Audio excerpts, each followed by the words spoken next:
Good morning.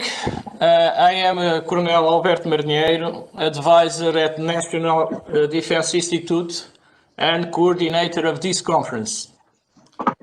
On behalf of His Excellency the Portuguese Minister of Defense, Professor João Cravinho, and of the Director of the National Defense Institute, Professor Helena Carreiras, I welcome you to the International Conference Women, Peace and Security, 20 Years of United Nations Security Council Resolution 1325. For the success of this event, the discipline of microphones and cameras is essential. I strongly ask all participants, except the presenters and guest speakers, to keep cameras and microphones switched off during the entire event, please. If you want to intervene, please use the chat in a short and precise message for a short and precise message. For your information, this conference will be recorded. I wish you all an excellent and fruitful conference. And to open the conference, I invite the Director of the National Defense Institute, Professor Helena Carreiras, to deliver her welcome remarks. Professor, you have the floor, ma'am. Thank you very much, Colonel.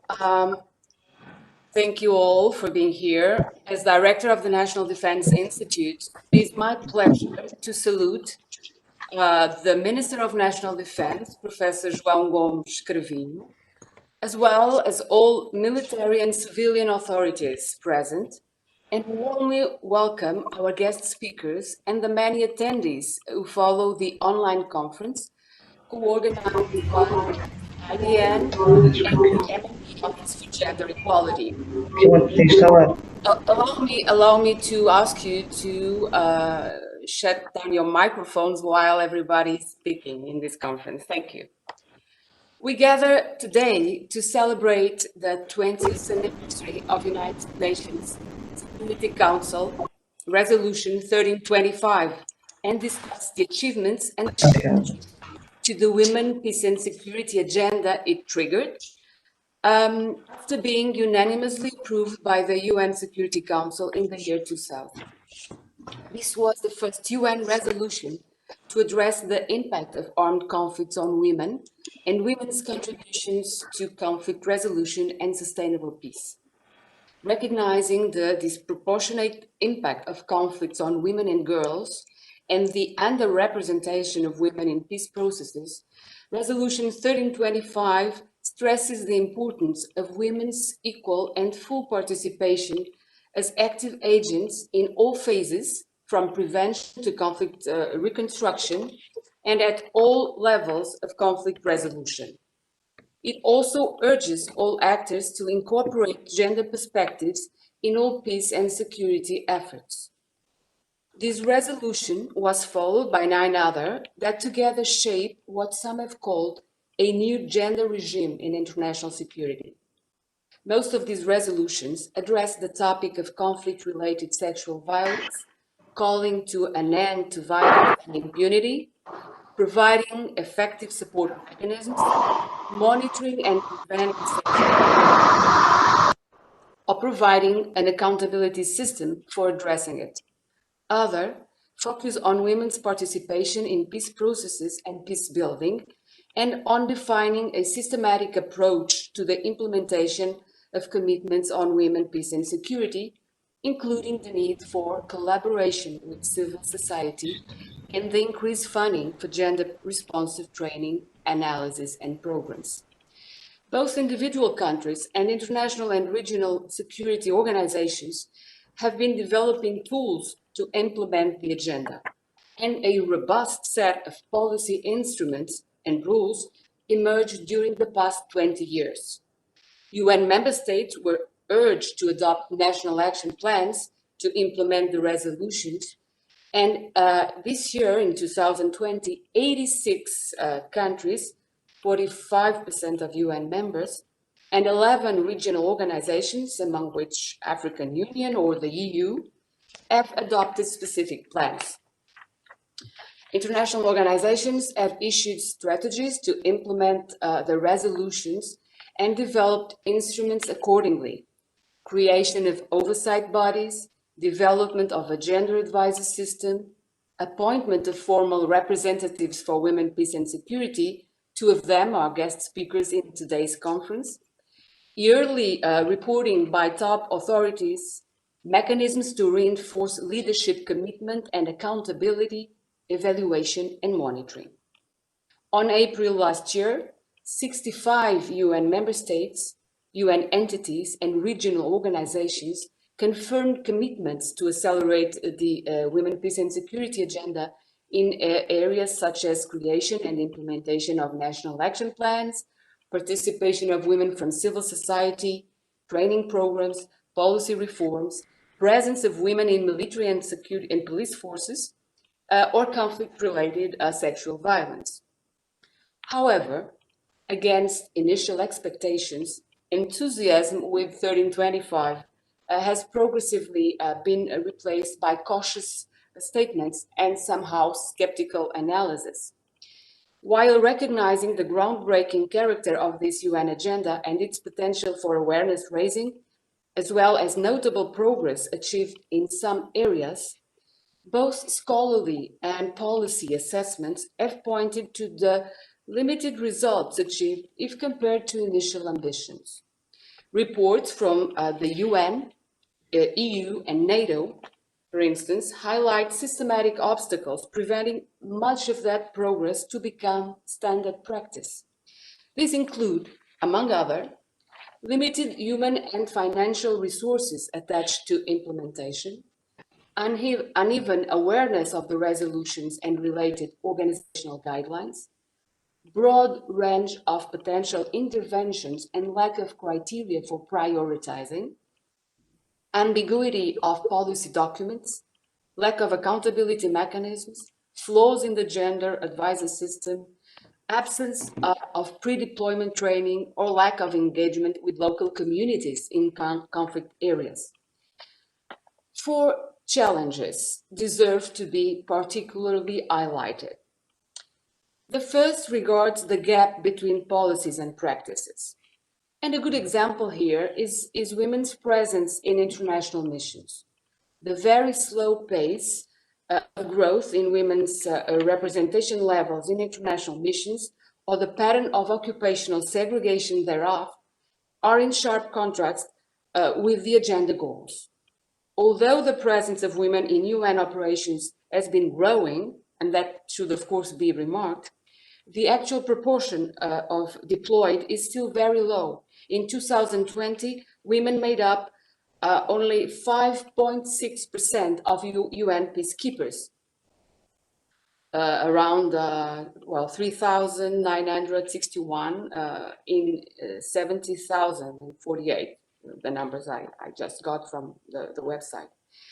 The reasons for this are multiple, and we should discuss them in this conference.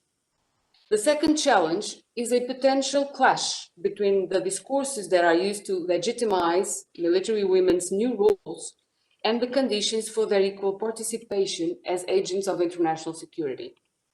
New roles and opportunities for women have indeed emerged from the framework of peacekeeping, and the distinct advantages of their involvement have been widely repeated. Women's presence has been considered crucial from both a practical and a strategic point of view, and this comparative advantage attributed to women's perceived gentle nature, peacefulness, ability to control aggression, and conciliatory attitude. The irony in these arguments, which were previously used to exclude women from the military, are now being is the fact that they are now being used to require their inclusion. So new opportunities for women are becoming legitimized by a discourse that conforms to traditional gender stereotypes. A third important challenge is the need to redress what I call the bureaucratic approach to implementation. At the national level, efforts have focused on assessing the implementation of national action plans. And this has frequently been pursued from a strictly administrative point of view, relying on measuring formal quantitative indicators and not on deeper qualitative assessments. Even in cases where different instruments and policy measures related to women, peace and security have been adopted, their adoption has probably been driven more by legitimacy concerns and international pressure than by a rooted belief that such mechanisms will positively affect effectiveness. Finally, a fourth challenge regards the always present possibility of a backlash, that past progress will not be sustained, or that new initiatives bring into question or jeopardize previous achievements. So, to finalize my welcome address, how can we strengthen the women, peace and security agenda and, forgive me to focus on this specific dimension, promote greater equality in our security and defense institutions? This is also, of course, a question to be addressed by the speakers in this conference, but let me share with you 2 or 3 ideas in this respect that might fuel our discussions today. First, we might need to give up the idea that, of a gender-neutral approach. Promoting gender equality is not about pretending gender does not exist, that making it invisible solves problems, that gender neutrality, making it a non-issue, is the right strategy. Ensuring gender equality is about making visible and acknowledging the multiple ways through which gender dynamics work and gender inequality is produced in subtle or blatant forms in society as a whole and in every organization. Despite all progress made, mostly in the framework and because of Women, Peace and Security agenda, statistics are there to show us the objective, real, sometimes shocking existence of inequality when it comes, for instance, to gender integration in military and police forces, low representation, occupational segregation, and power differentials. These are not necessarily produced by institutional policy or its absence, although, of course, policy-related aspects matter immensely. But certainly, they are also produced by the well-known social and cultural processes that have been making gender equality difficult to achieve in democratic societies, not to mention, of course, non-democratic ones. The valorization of the world of production and the devaluation of the world of care, to which women are mostly attached, cultural prejudice and unconscious bias that set in motion a vicious circle of privilege and subordination. Building gender equality in security and defense forces is not about eliminating difference. It is about equally empowering different people. Second, ensuring gender equality in these forces is not about letting time work upon completion of formal equality. It is about understanding that formal equality is a necessary but not sufficient condition for effective integration. That formal equality does not automatically produce real equality, that the jury policies do not automatically translate into de facto opportunities, that political and policy instruments must be used to ensure they do. Promoting gender equality is about taking action to prevent and fight inequality, changing the structure of incentives that sometimes prevent women from joining or wishing to join the forces, providing opportunity for people, both men and women, to develop their full potential, acquiring the multiple capacities and skills that are needed for today's military and security forces, well beyond those of traditional war fighting. Developing targeted communication, developing and designing context-sensitive training, creating programs to conciliate work and care, programs to prevent and punish abuse, not assume, as sometimes happens, that it does not exist, and cooperating with other social and political actors in this quest. But it is also about acknowledging how some core characteristics of these institutions, such as discipline or hierarchy, may work to our advantage as catalysts for integration. how effective leadership and leadership skills are an asset to ensure compliance to norms, attitude change, and socialization into new normative frames. Finally, it is about having the courage to step forward. The Portuguese military say chegar-se à frente. Step forward in political and organizational terms against conservative ideas, prompted as much by lack of information as by ingenuity. Allow me to pay a tribute to Minister João Gomes Cravinho, who has had the courage to do it in Portugal, and all the scholars, political decision makers, military and police leaders who have been stepping forward in this respect, sometimes facing walls of resistance and prejudice. Some of them are here today as speakers and attendees to this conference. Thank you all for your presence and commitment. I wish us all fruitful and consequential discussions. Thank you, Professor. Now, I strongly ask again all the participants, except the presenters and the guest speakers, to have a good discipline on cameras and microphones. They should be switched off during the entire event, please. I now give the floor to His Excellency, the Minister of National Defense of Portugal, Professor João Gomes Cravinho. You have the floor, sir. Good morning, and thank you very much. I will start with some references to some of those present, but this system of video conference makes it difficult to be precise, and therefore my apologies in advance to all those who I do not mention.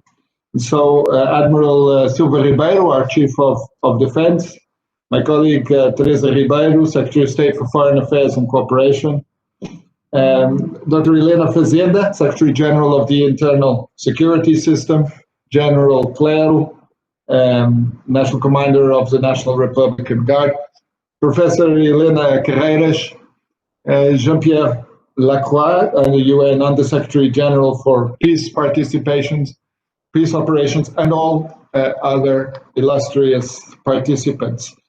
It's a great pleasure to participate in this event dedicated to the UN agenda on women, peace, and security, to be able to do so also with the participation of Jean-Pierre Lacroix, UN Under-Secretary General for Peace Operations and a good friend of Portugal. Our interactions have been frequent, considering the important involvement of Portuguese military in UN missions in Africa, particularly MINUSCA in the Central African Republic and MINUSMA in Mali. So thank you very much, Jean-Pierre, for accepting our invitation to visit Portugal, particularly at such a difficult time in terms of the global pandemic. And thank you for being one of the keynote speakers at this event celebrating the 20th anniversary of the UN Security Council Resolution 1325 on women, peace, and security. Over these last 20 years, the world has changed considerably. But in my view, one of the troubling realities has been the extreme polarization of democratic and free societies that has been made worse by disinformation and the undermining of principles of equality that are at the heart of democracy. Consensus on core values and priorities is fundamental in democratic societies. The same is true for trust in institutions. And this is not different for security and defense policies, which need to be decided and developed on the basis of shared priorities. Fortunately, some 2 decades ago, we found that it was possible to establish and consolidate such a consensus around the topic of women's participation in many areas of public life, including in the military, and as an important contribution to addressing specific gender issues in conflict resolution. As it happened, this was a period when the role of the United Nations in peacekeeping, peace enforcement, peace building was growing fast, and many countries were adapting their armed forces to contribute more effectively to these efforts. This was a major challenge. It required some trial and error. It led to substantial changes in the mandates and the doctrines to make protection of civilian populations, naturally including women and children, more central and more effective. It also meant adapting a more comprehensive or holistic approach to conflict resolution. This required improving the interaction and coordination between the military and civilian partners and police forces on the ground in rebuilding states after violence and armed conflict. The Portuguese armed forces have understood and made that same path of adaptation. Over the last 2 decades, conflict has also become profoundly marked by transnational terrorism and by violent radicalization, as well as the return of territorial annexation and contested sovereignty in disputed territories, often resorting to hybrid warfare. As the conflicts in Ukraine, or more recently in and around Nagorno-Karabakh show, violent territorial disputes remain a lingering feature of contemporary armed conflict. And all of this is taking place at the dawn of renewed geopolitical competition among leading world powers and the reduced commitment to multilateral solutions by some of the most important actors of the international system. I want to be very clear that in these difficult times, the commitment of Portugal to the United Nations Charter, to the principles of the Universal Declaration of Human Rights, commitments which are enshrined in our Constitution, remain as strong as ever. Portugal believes strongly that the United Nations organization, and in particular its Department of Peace Operations, which is so often tasked by members of the United Nations who deal with the most intractable conflicts in the world and with limited resources, that the Department of Peace Operations has an absolutely indispensable role in promoting peace and security in our troubled world. You can count on Portugal to continue to actively contribute to UN peacekeeping operations, of course, within the limits of our resources. What this complex scenario suggests is that the preparation of our military increasingly needs to combine training for war and training for building peace, because they are different expressions of complex social realities that we have to deal with. Gender perspectives are enormously relevant in this regard and at the heart of what the military are doing. They are not a minor issue distracting us from the essence of our work, as some might think or suggest. Let me reiterate why I believe this and why at the Ministry of Defense we have invested a great deal of attention and effort into the institutionalization of gender perspectives within the armed forces, as well as in the civilian structures of the ministry. The first reason is that building peace, either by acting in foreign territories or by defending our homeland, can only be achieved by combining civilian and military efforts. It is never exclusively something to be achieved through military means alone. It requires focusing on the number of combatants and the systems that they operate. Positive progress towards peace, either internally or abroad, requires a holistic and comprehensive approach that includes all those affected by conflict and seeks to design military operations as a contribution to the promotion and consolidation of sustainable peace. What the Women, Peace and Security agenda has done is to challenge the military to adapt their response to the societies that they seek to protect. The Women, Peace and Security agenda has changed the way that we plan and execute our operations, integrating gender perspectives, making them more suited to the realities of the societies in conflict and post-conflict, where women and girls are disproportionately affected. Adjusting our training, capabilities, and force composition to this reality does not make our missions less effective.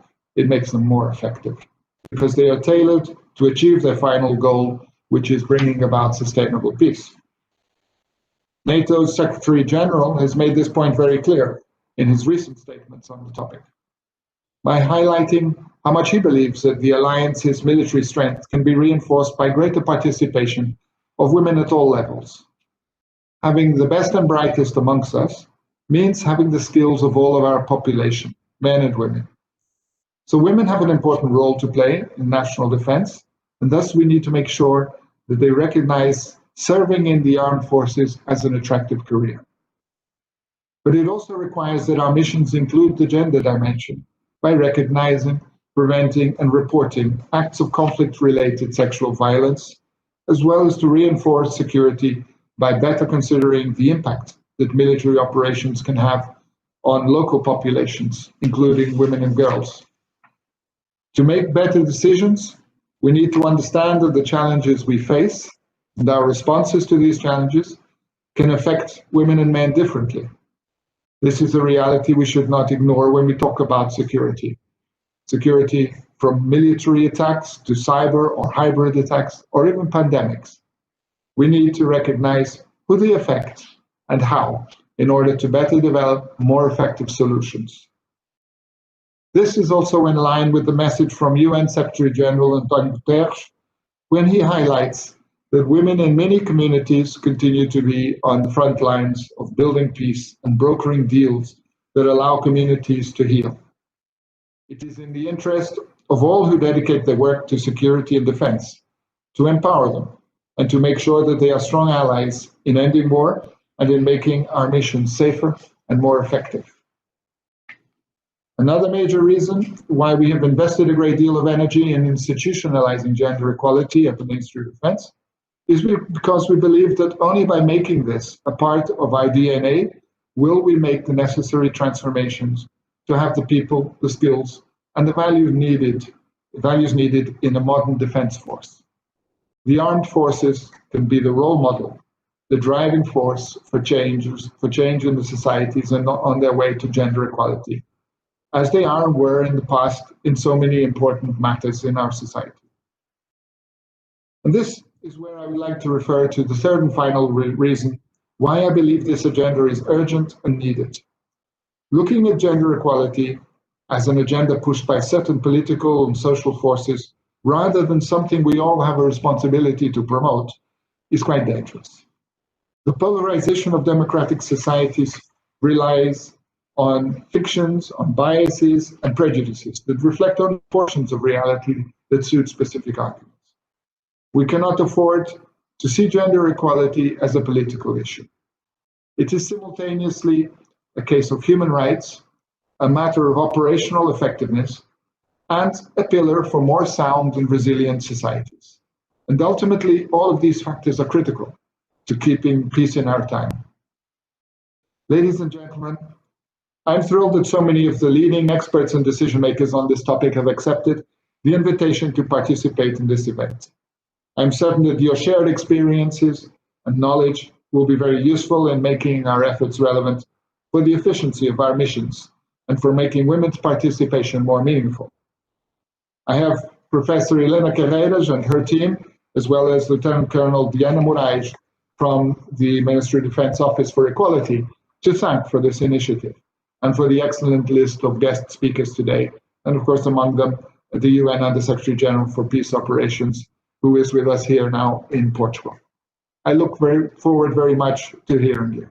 Thank you, and I wish a good day's work to all of the participants. Thank you, sir.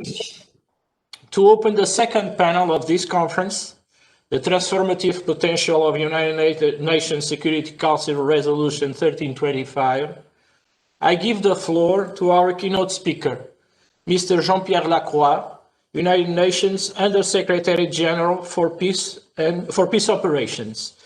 Professor Helena Carreiras will moderate the debate on this intervention. Sir, you have the floor. Thank you very much, Colonel Mariniero, and good morning. First of all, I would like to thank you for inviting me to this very important conference, and I would like to pay tribute to those who took the initiative of this conference, and I listened with a great deal of attention to the introductory remarks by Professor Helena Carreiras. And of course, I would also like to recognize the Minister of National Defense, Mr. João Cravinho, the Chief of Defense of the Portuguese Armed Forces, the Admiral Silva Ribeiro, and the Secretary of State of the Ministry of Foreign Affairs, Her Excellency Teresa Ribeiro, and many other distinguished guests. But equally important, I would like to thank Portugal for its support to the United Nations in general, to the ideals of the Charter, to this for its relentless support to peacekeeping, both at the political level and at the practical level. We don't take this for granted. We value this very much. It has been remarked by the previous speakers that multilateralism was challenged these days, and the support of Portugal is in this context extremely appreciated and valued.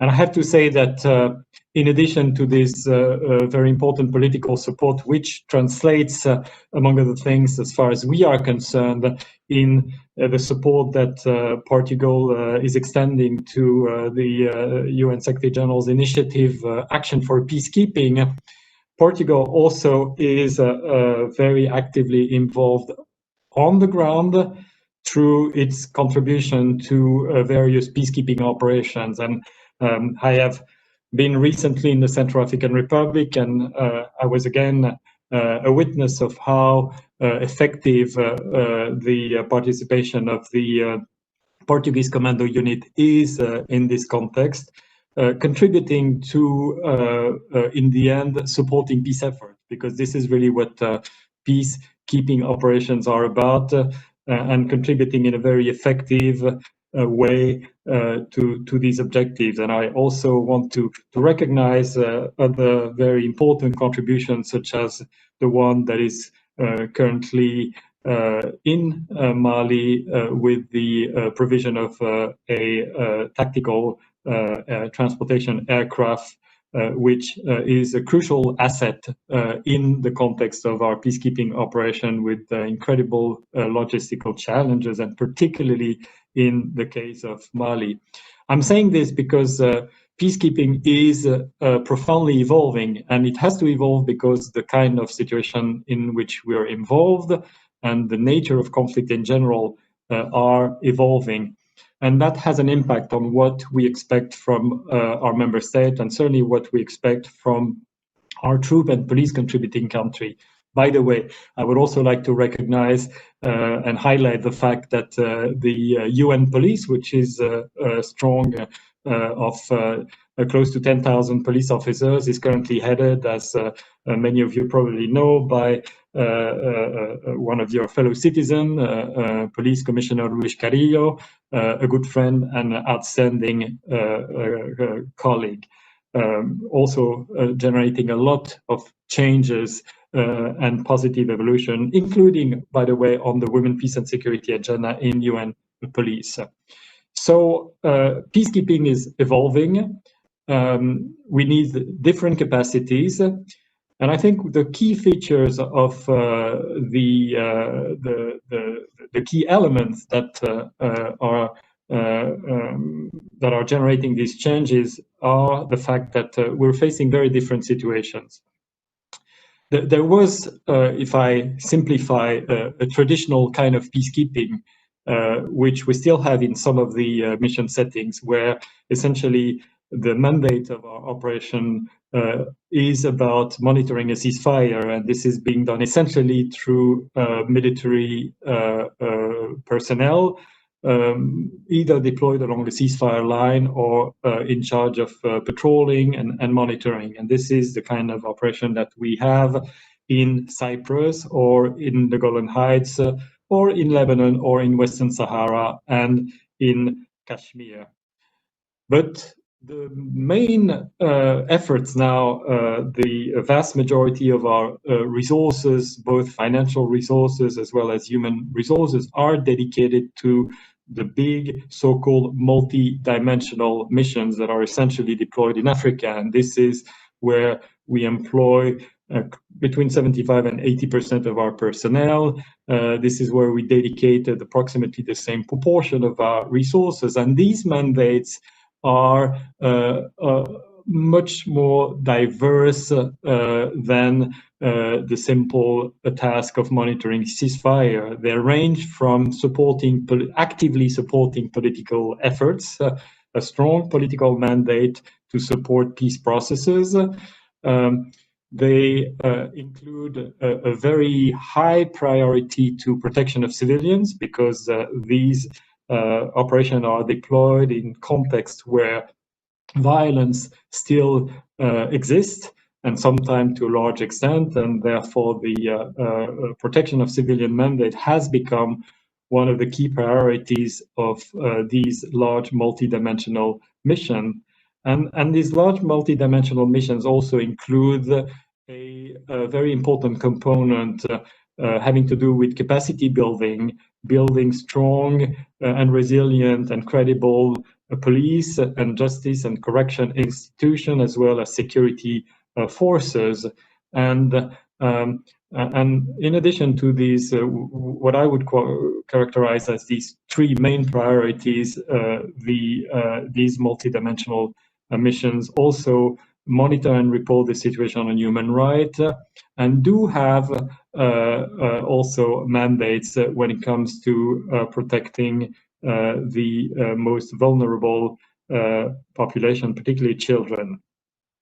We do have an increasing focus on the WPS agenda in this mission, but I'm putting this in the perspective because I believe that the importance of promoting the Women, Peace and Security agenda is all the more relevant in the context of these multi-dimensional missions, where we don't have simply to monitor a ceasefire and its observance, but we do have to contribute in various ways to building peace. And this is where having missions that are representative of the societies in which we evolve, having missions that fully factor in the various dimensions of women, peace and security agenda in order to build a more sustainable and credible and accepted peace is absolutely critical.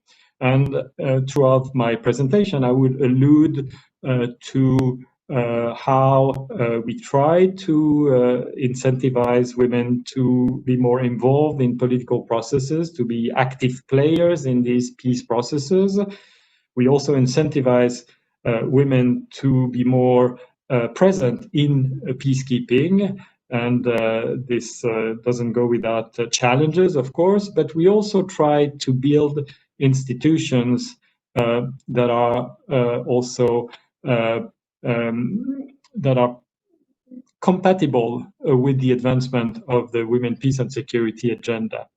And that is, I think, particularly relevant when it comes to supporting the adoption of several legislation. It's particularly relevant when it comes to promoting electoral processes, but also building capacities such as the police or the military. Now, turning back to this year, of course, it's a very challenging year, 2020, with the pandemic, but it's also a pivotal year for the United Nations because it not only marks our 75th anniversary as an organization, but also the 25th anniversary of the Beijing Declaration and Platform for Action. And a few days ago, on the 29th of October, the 20th anniversary since the adoption of the landmark United Nations Security Council Resolution 1325 on women, peace, and security. That resolution, Resolution 1325, is really a groundbreaking resolution, which was largely spearheaded by women leaders and movements for the advancement of women. It recognized officially for the first time women's leadership in international peace and security, and also reiterated the importance of women's full, equal, and meaningful participation in conflict resolution and in decision-making at all levels in peace processes. So these three anniversaries come against the backdrop of a global pandemic. And the COVID-19 pandemic has and is exacerbating existing gender inequalities. The gains on women's participation and rights are obviously at stake. Women are increasingly facing violence in their own homes, as the evidence of the global increase of domestic violence shows, and that creates, so to speak, a pandemic within a pandemic. So today we are at the crossroad. Either we lose hard-fought gains on women's rights and sustainable, inclusive peace, or we emerge more equal, resilient, and on a road to lasting or building more lasting and inclusive peace. And this is only possible when women are at the center of decision making. So as we mark the 20th anniversary of UN Resolution 1325, we have to take stock of the progress made thus far in advancing this agenda, the Women, Peace and Security agenda, and also take a look at the challenges and the tremendous amount of work that remains ahead of us. But obviously, the progress has been too slow, it's been unsteady, and the risk of the reversal of the gains, as was, I believe, mentioned by Professor Carreiras, are real. Today, some 2 billion people are living in countries affected by conflict, and in these countries, women are working against tremendous odds to build and sustain peace. They are at the front lines, leading conflict resolution and brokering peace at community, national, and regional levels. But this has to be recognized, promoted, and encouraged. Because too often, women end up remaining on the periphery of formal decision-making in peace and political processes. And let me mention a few figures in that regard. On average, women constitute only 13% of negotiators, 6% of mediators, and only 6% of signatories in major peace processes between 1992 and 2019. So it is quite clear that much more remains to be done. Let me now turn to the Secretary General's Action for Peacekeeping initiative, which was launched in 2018 and provides the framework for all our efforts in ensuring that the UN peacekeeping is fit for purpose. Action for Peacekeeping was launched to respond to the challenges that our missions are facing. And these challenges come from the evolving situation on the ground. We have these multi-dimensional mandates that I mentioned earlier, but we're faced with very different challenges and situations, even if we compare with the situation 15 or 20 years ago.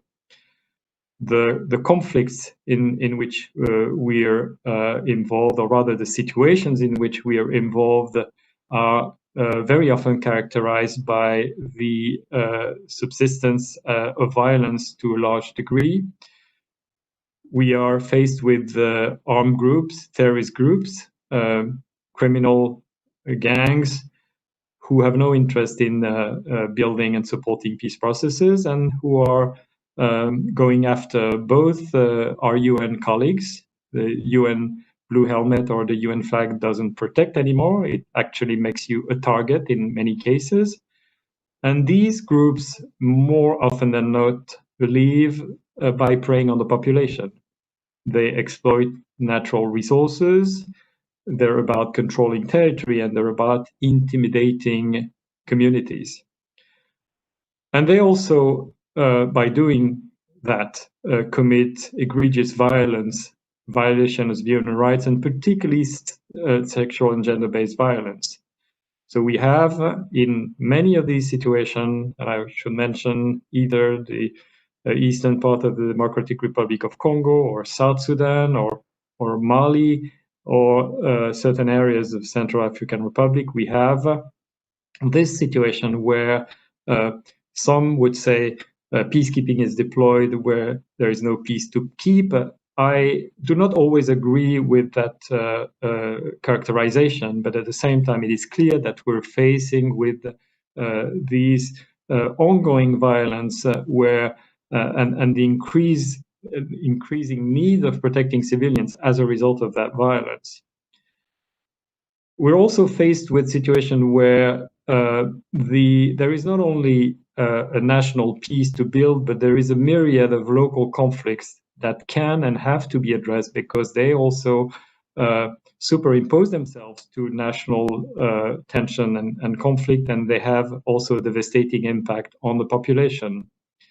And in addition to that, we also have the increasingly important impact on regional and global factors. And I think this is absolutely what, in my opinion, characterizes the evolution of peacekeeping over the last 10 years. We have been dealing with internal conflict in the likes of Sierra Leone or the Ivory Coast or Liberia in the early 2000s.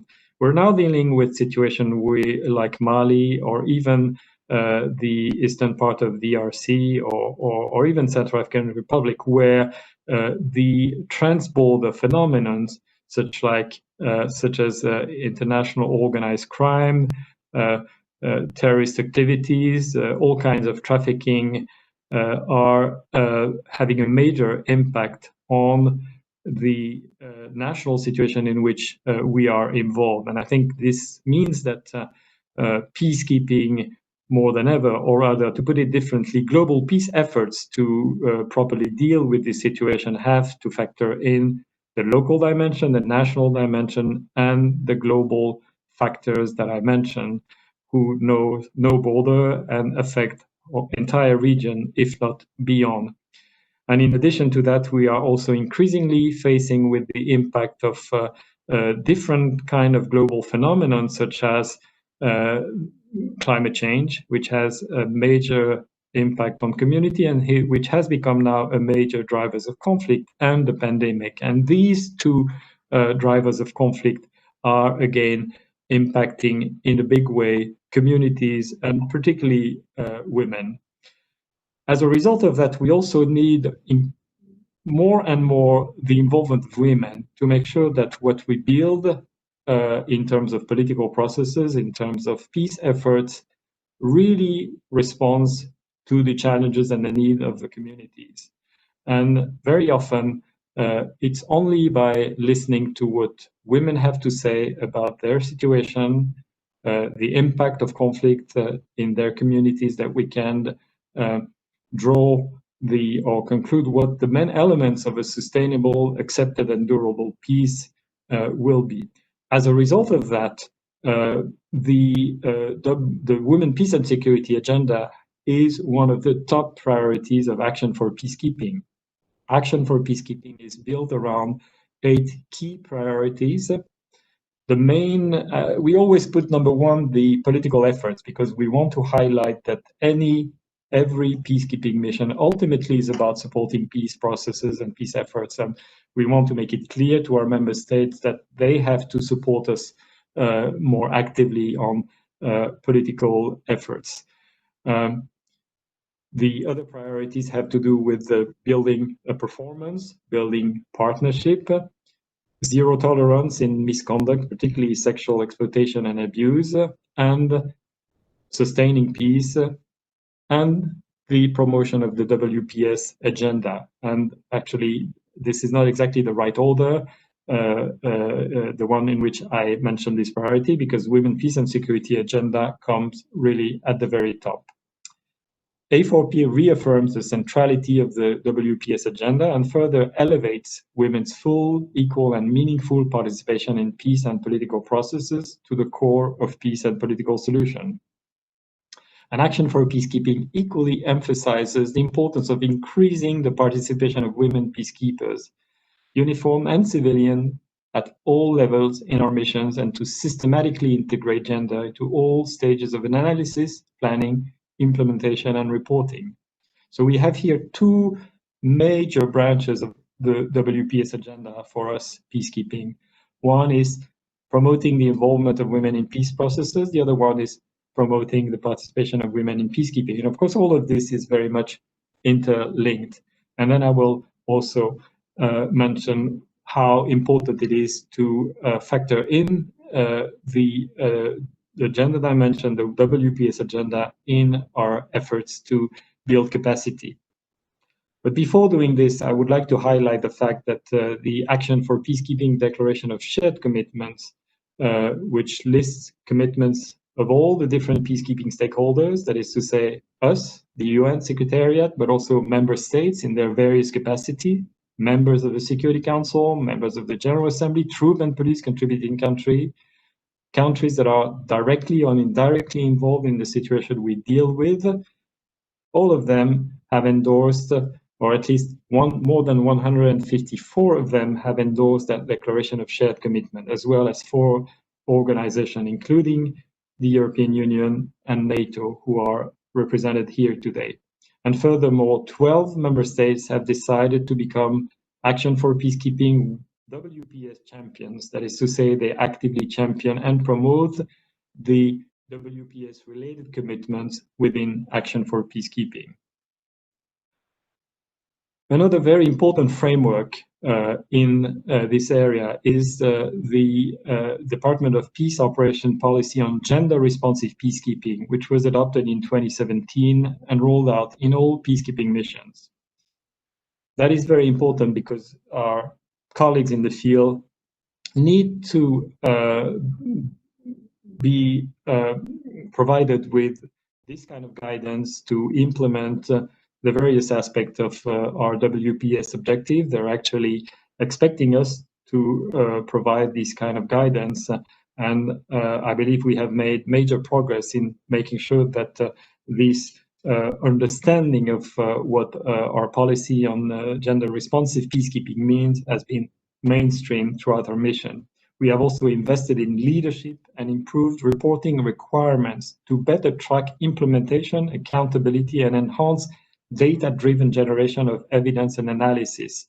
The WPS agenda has to be based on data, and it has to be also monitored, rather its implementation has to be monitored on the basis of data.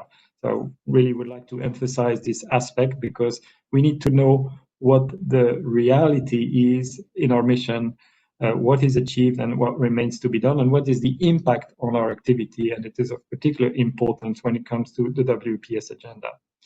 The implementation of our gender policy has also been a key enabler to support the implementation of WPS across our department, as well as in our mission in the field. Furthermore, we have been clear about strategic leadership to ensure tangible actions. As far as the Department of Peace Operation is concerned, the gender unit in headquarters is brought directly to my office, thereby leveraging the political and strategic space and enabling a strategic coordination role. Similarly, in many of our peace operations, gender units now directly report to the special representative of the Secretary General, who are the heads of our mission. And I think this is playing a role in making sure that we adopt WPS sensitive policies throughout the various sectors of our missions. Let me now turn to the topic of women's participation in peacekeeping settings, and particularly the engagement of local women leaders and networks to peace and resolution of conflicts efforts. We're building strategic partnership with women civil society organizations, and we're trying to promote the involvement of women at all levels, the local level, the national level. In doing so, we have to recognize, and we do recognize, that when we talk about women's participation, we're not talking about a homogeneous block of women.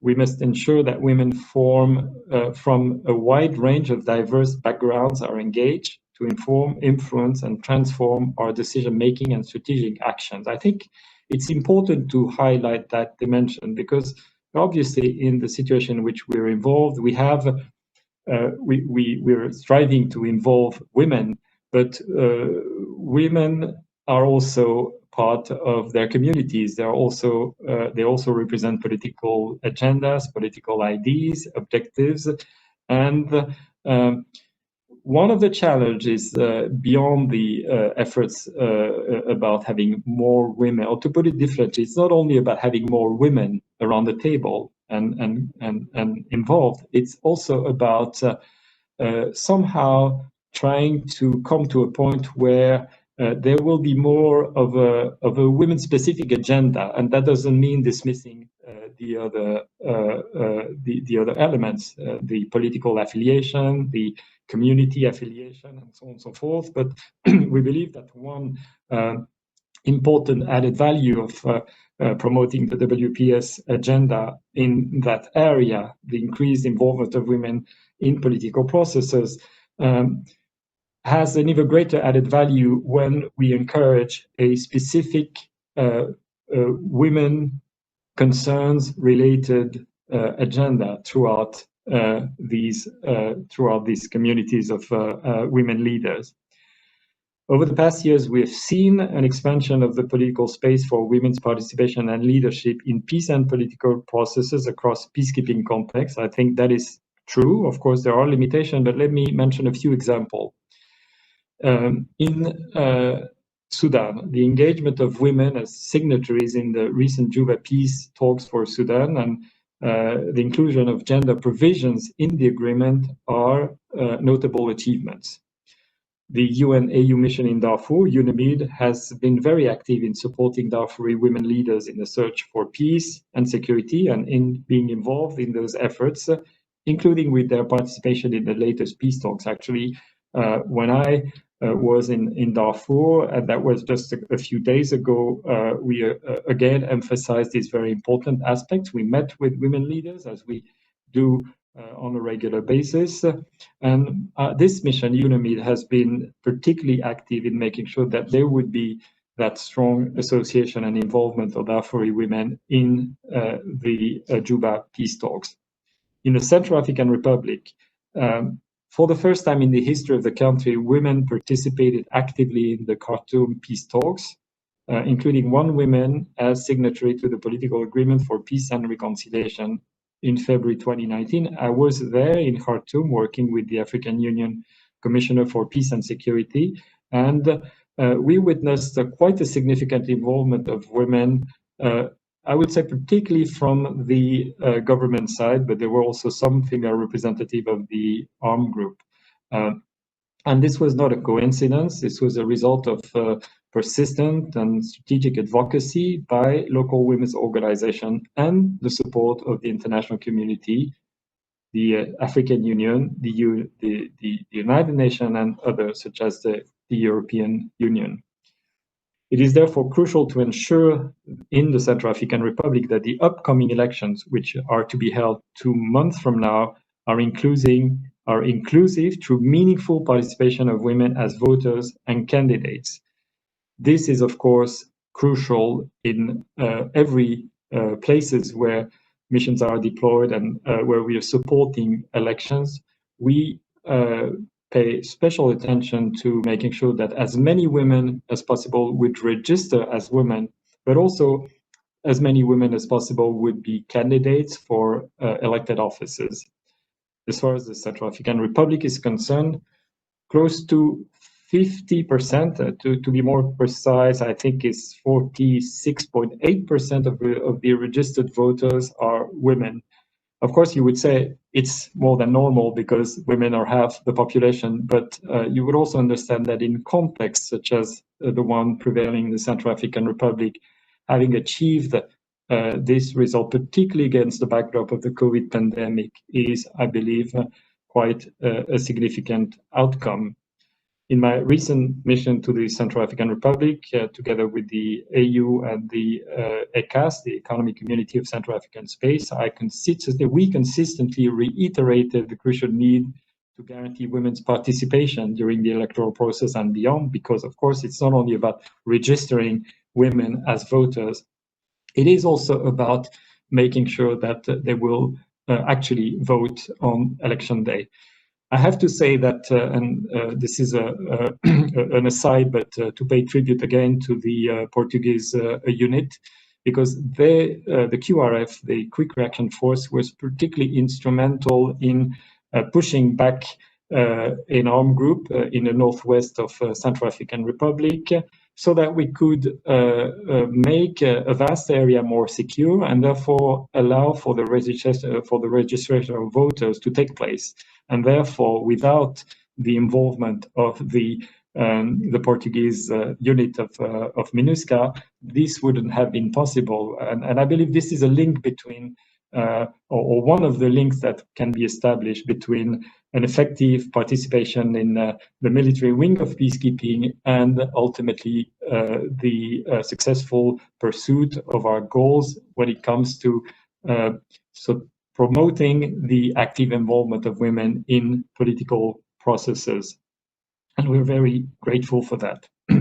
In Mali, Malian women have been at the forefront fighting for peace and stability, and in the current transitional context, following the coup in July, women leaders across political lines have definitely played key roles in the search for peaceful and inclusive solutions.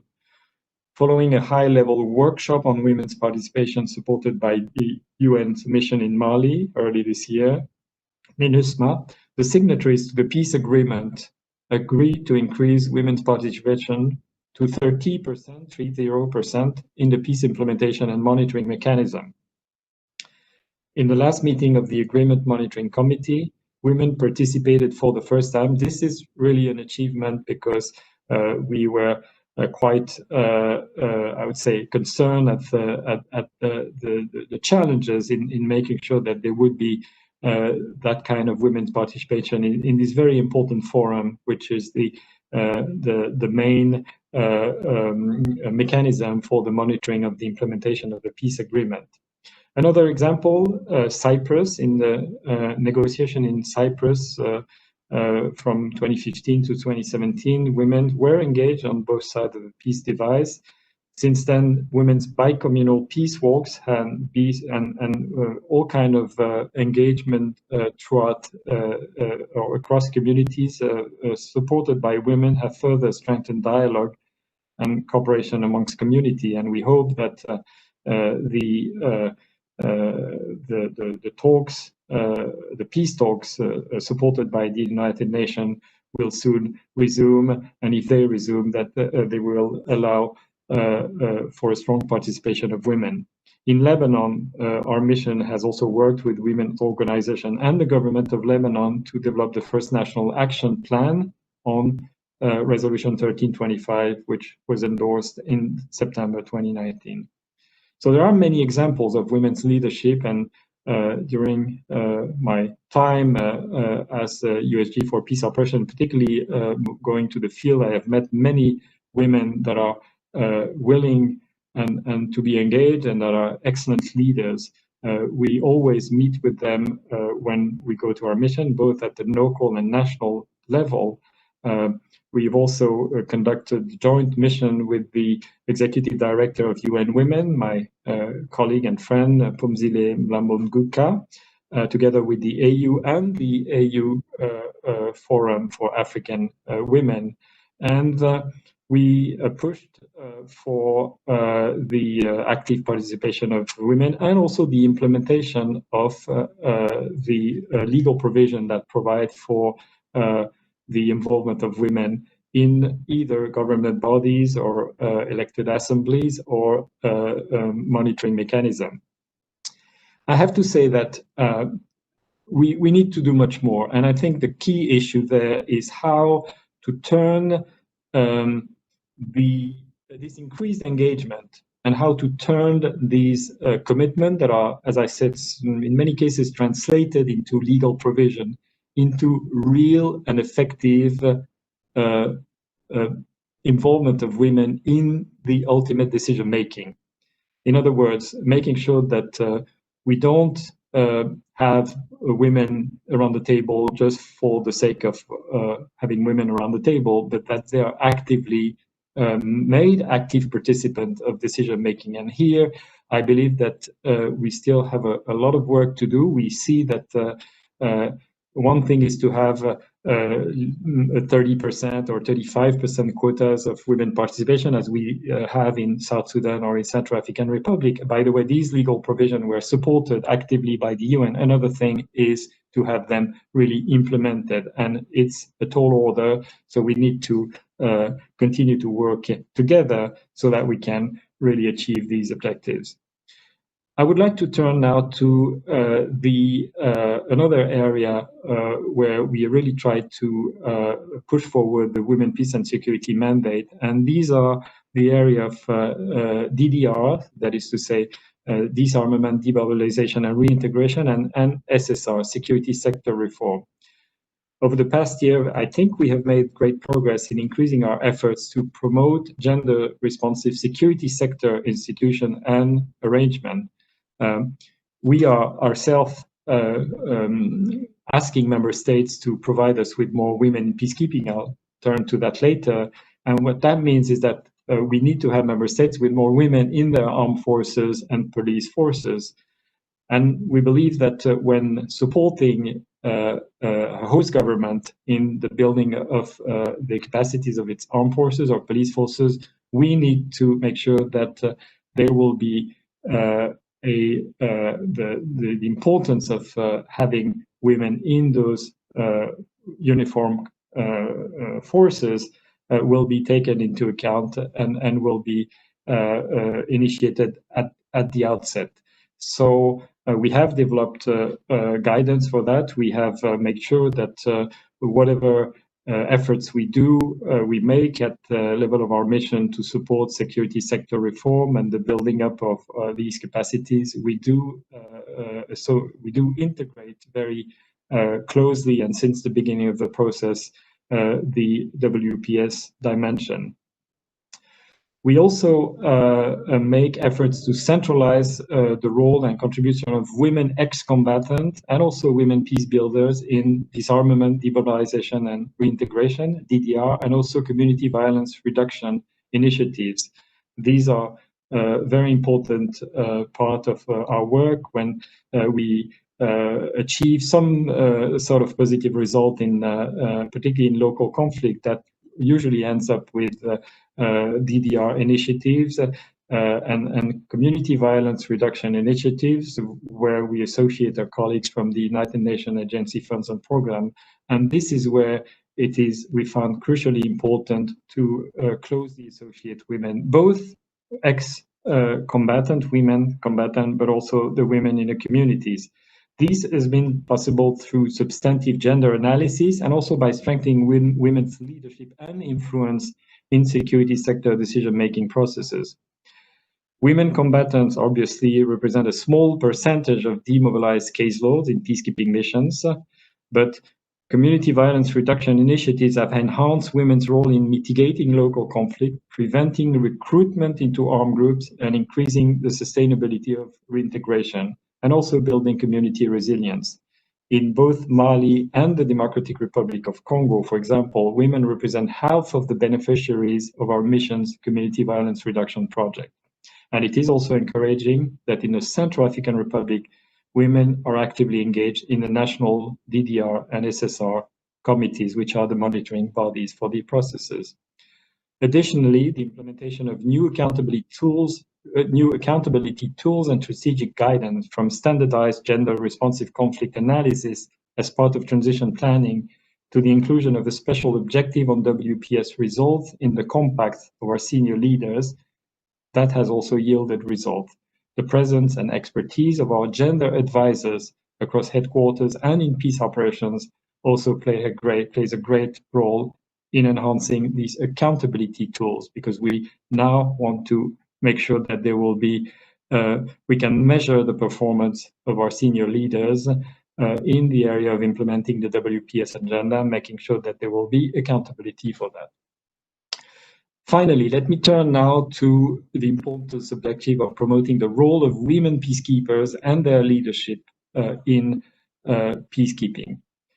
Resolution 2538, which was recently adopted by the Security Council, reiterates this important goal and recalls the need for continued efforts to achieve tangible results as outlined in our uniform gender parity strategy. We're striving to ensure our peacekeepers reflect the diversity of the communities we serve. This is really the main objective of having more women in our peacekeeping mission. It's not only about, as as we sometimes hear, building more trust in communities or allowing us to be better in interacting with women in the communities, which is of course important, but we do believe that the main point is really about being as diverse as the communities in which we operate, but also in making sure that every opportunities will be given to women in peacekeeping as they will be given to men. And we also believe that in addition to that, having more women in peacekeeping mission provide for a much better work environment. And this, of course, requires advocacy and training, but this is a reality that we observe when we increase the number of women in peacekeeping missions. Uniform peacekeeping capacities are typically male-dominated, and women, of course, bring different life experiences and perspectives. And they also act as role models for the communities that we support and protect. This is very important. We see that when we have more women in peacekeeping, they incentivize women to be more active and to participate more regularly and intensely in the peace efforts. We continue to make significant progress on gender parity amongst personnel at headquarters and in field missions. For example, progress has been made in closing the gender gap at senior mission leadership level in both special political missions and peacekeeping operations, and in civilian and uniform leadership positions. As of October 2020, women represented 45% of heads and deputy heads of mission, the highest percentage ever achieved. We also have one force commander that is a woman and 2 deputy force commanders that are women, as well as 3 women heads of police components. For uniformed personnel, with the support of troop and police contributors, the number of women deployed into all uniform positions has risen since the launch of our uniform gender parity strategy. Most targets have been met or surpassed. As of May 2020, women in the military are now at an overall 5.4%. This is low, but if you compare with 2015, where we had 3.3%, it's a progress. Traditionally, there has always been a stark difference between the relatively high number of individual military officers that are women, that is close to 20%, 18.4%, and the relatively low number of women in formed contingents, today 4.8%. This is where we have a resource problem. This is really where we're having a hard time, taking forward the objective of having more women, the formed military contingent. In the police, and again, kudos to my colleague, Police Commissioner Luis Carrillo, we have women make up now 15.1%, which is a significant increase from the 10% we had in 2015. And we are optimistic that we will continue to increase the number of women in the police, both the individual police officer as well as the formed police units, where I believe we already had 10% of the numbers who are women. We know, however, that these numbers will not change significantly if the national military and police institutions do not accelerate the recruitment of women. And therefore, I want to relate that to what was said by Minister João Cravinho, the importance in every member state to make sure that this kind of careers will be attractive to women. This is, of course, of major importance to us. We also need to continue our training to make sure that our people, and particularly our senior leadership, will contribute to creating the kind of enabling environment, both for women and men. And we also continue to pursue practical works in our mission settings so that the facilities will be such as to make women feel comfortable in that kind of environment. So we have a number of work strands that are continuing there. I would like to make a brief remark concerning partnership. A lot remains to be done, obviously, to ensure full implementation of the WPS agenda, and we can clearly not do this on our own. Strong partnerships must be nurtured and fostered with troop and police contributing countries, but also regional organizations such as the EU and NATO, who are, as I said, represented here today. I want to thank them for the good support and collaboration. We also want to further partnership with think tanks, academia, and civil society, and particularly women's organizations. Women, peace, and security is a core priority of UN-EU cooperation in peacekeeping and in crisis management. Together, we work on promoting a gender-responsive security and justice sectors that prevent and respond to sexual and gender-based violence, including conflict-related sexual violence. Our partnership with the African Union and the European Union remains a critical part of our engagement. An example of a concrete outcome of this is the joint peace analysis with an integrated gender perspective for Central African Republic to support women's participation and protection in advancing the peace agreement in the Central African Republic.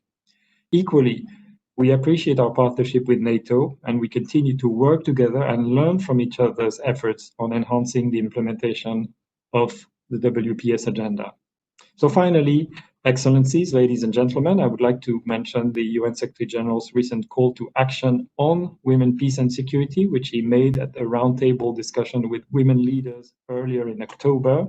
The Secretary General has called for all peacekeeping stakeholders to take bold, transformative actions to advance the WPS agenda and to embrace and build on feminist approaches to international peace and security, so that we can enhance women's leadership and full participation to transform peace and security.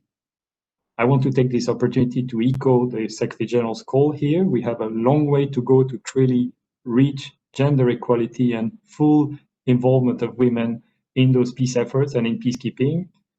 And too often, WPS is seen as a women's issue. This is not our approach. This could not be further away from the truth. We think that promoting the WPS agenda is a common cause for all of us, men, women, and UN member states. And because WPS is about creating a more inclusive, peaceful, and just world for each and everyone, it concerns all of us.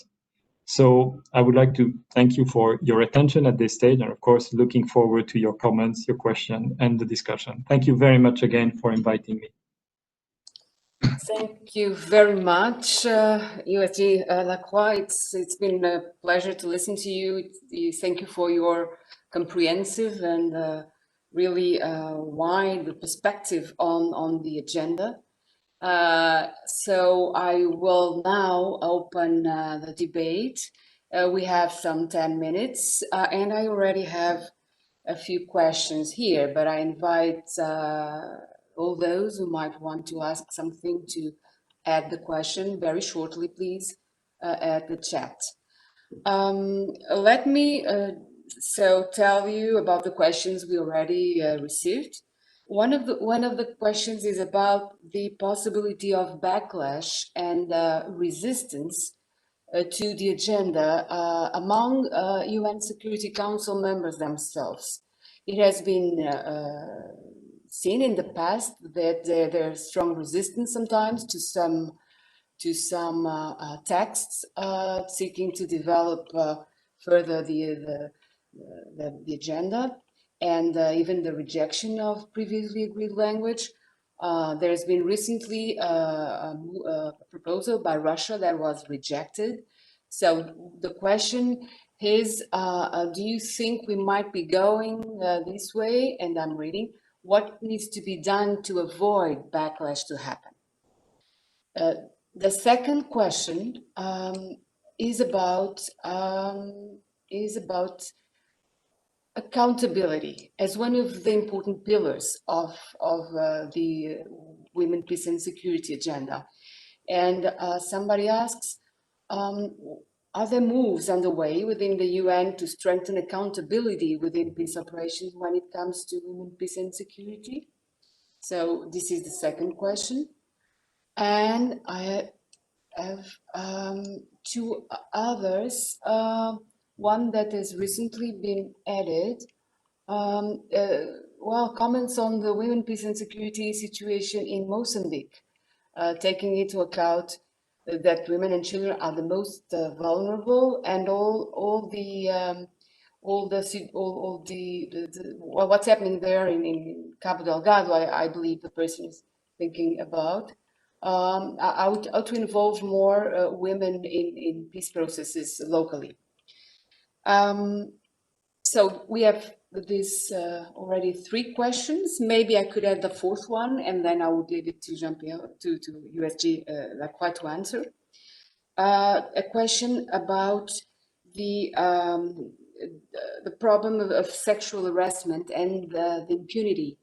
What should be done to create a justice system that is more effective in preventing impunity to happen, since this is one of the biggest problems as far as the tackling of the sexual violence problem is concerned.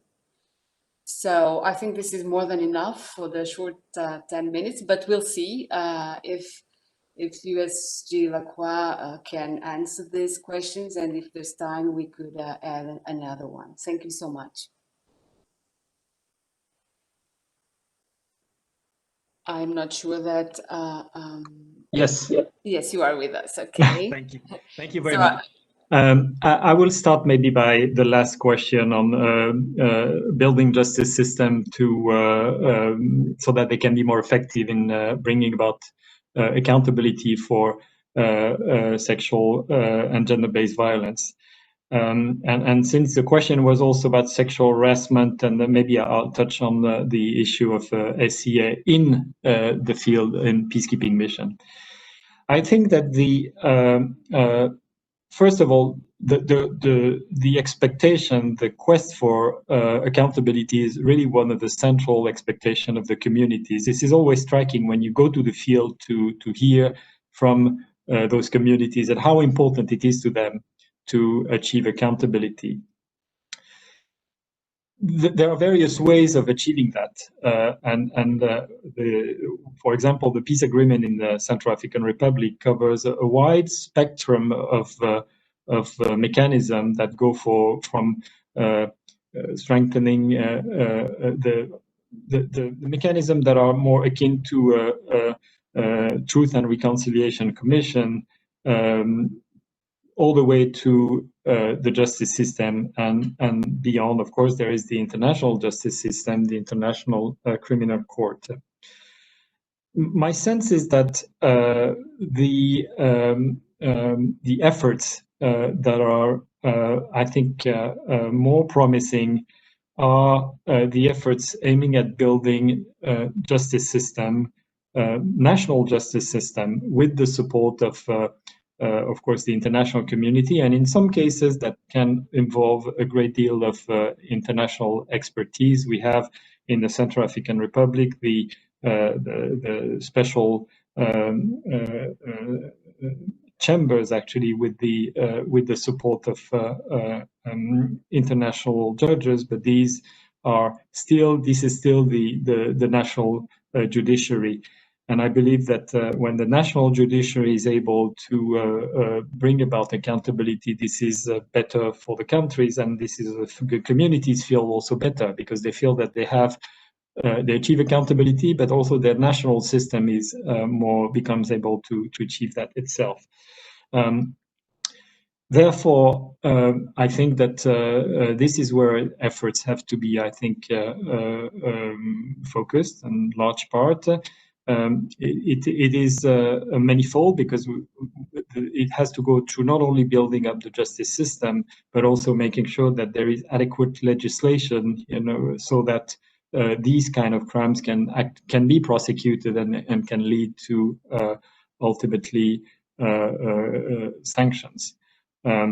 So that's really what I would like to say. I would also like to signal that in some cases, and I'm thinking of the Sudan, the mission in Sudan, the UN mission, supported specialized and mobile courts which were specialized in the handling of sexual and gender violence related crimes. And this has proven to be effective. So basically, we had these mobile courts, moving from one place to the other and addressing these kind of crimes.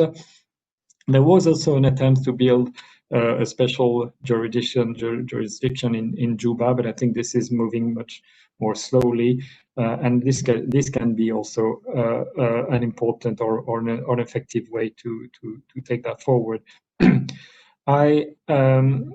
The other thing that I would like to mention briefly is fighting against sexual exploitation abuse in peacekeeping, because this has been, as you know, hugely, in addition to be outrageous and shocking, but very detrimental to our efforts.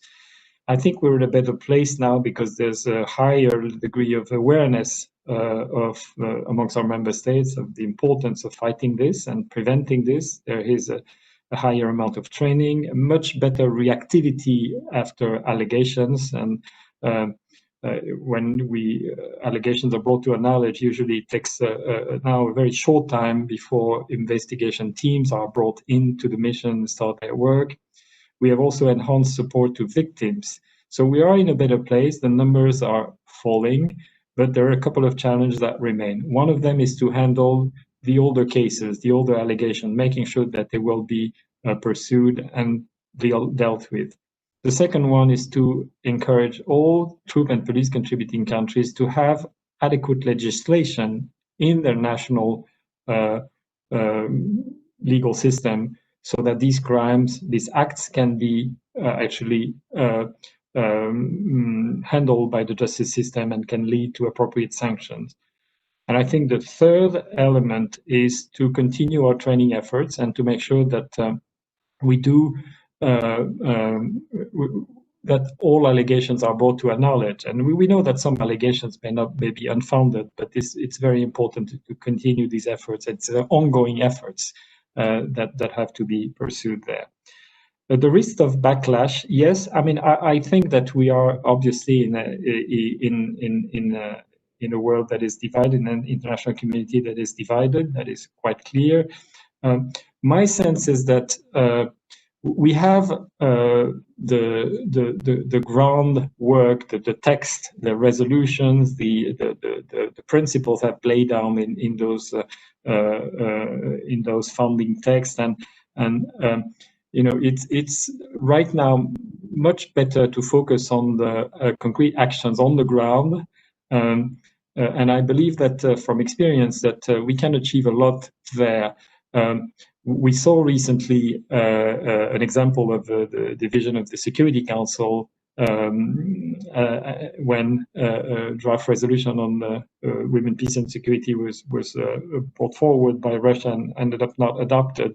I have been personally quite cautious about any initiative on text and resolution, either at the General Assembly or Security Council. In this context, it's usually a bit dangerous given the polarization, but doing work on the ground and building partnership with our member states, with those who want to support us, with the regional organization, such as the EU, NATO, the African Union, which is very much involved in that as well.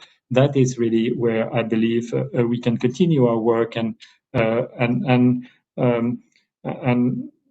you know, in most cases we achieve results.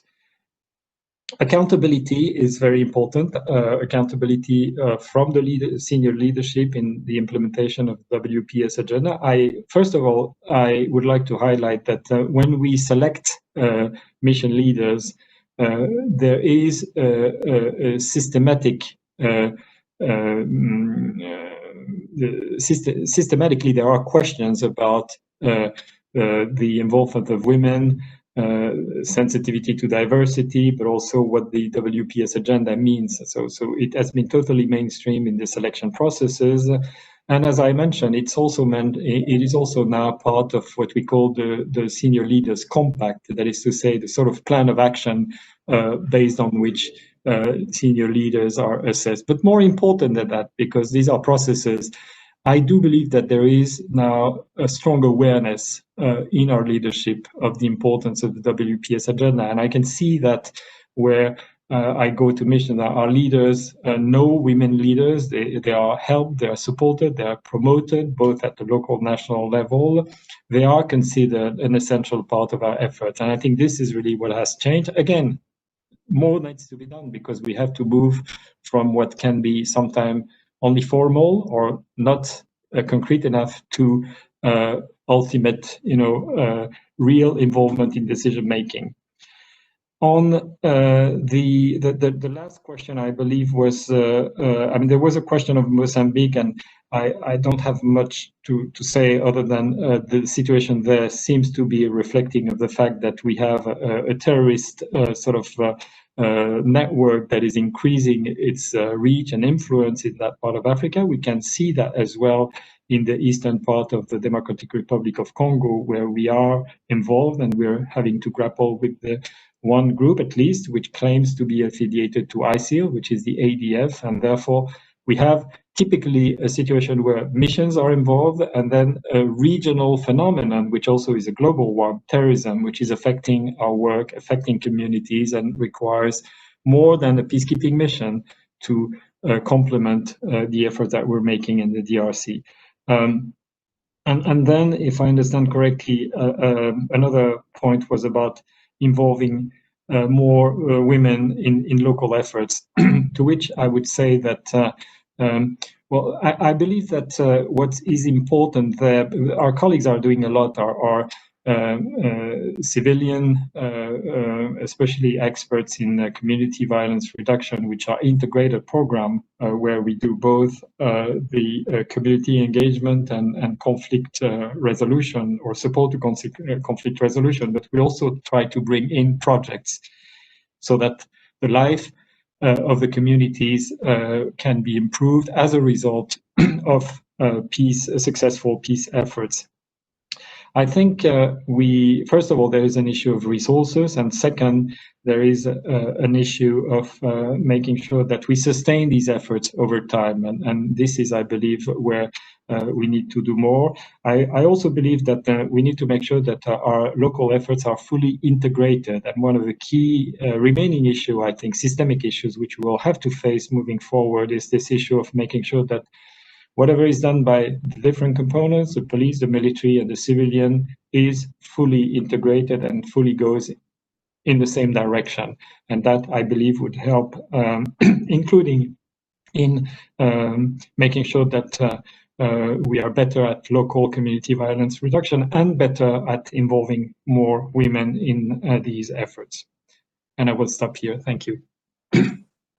Thank you very much for this comprehensive overview and also for the answers. We have reached the end of our time for this session, keynote speaker session. So thank you very much. The floor back to you, Lieutenant Colonel Marinheiro. Thank you very much. We will now have a short break. The conference will resume at 11:15. I leave the room open, so at 11:15 I will be here waiting for you. Thank you very much.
So, welcome back.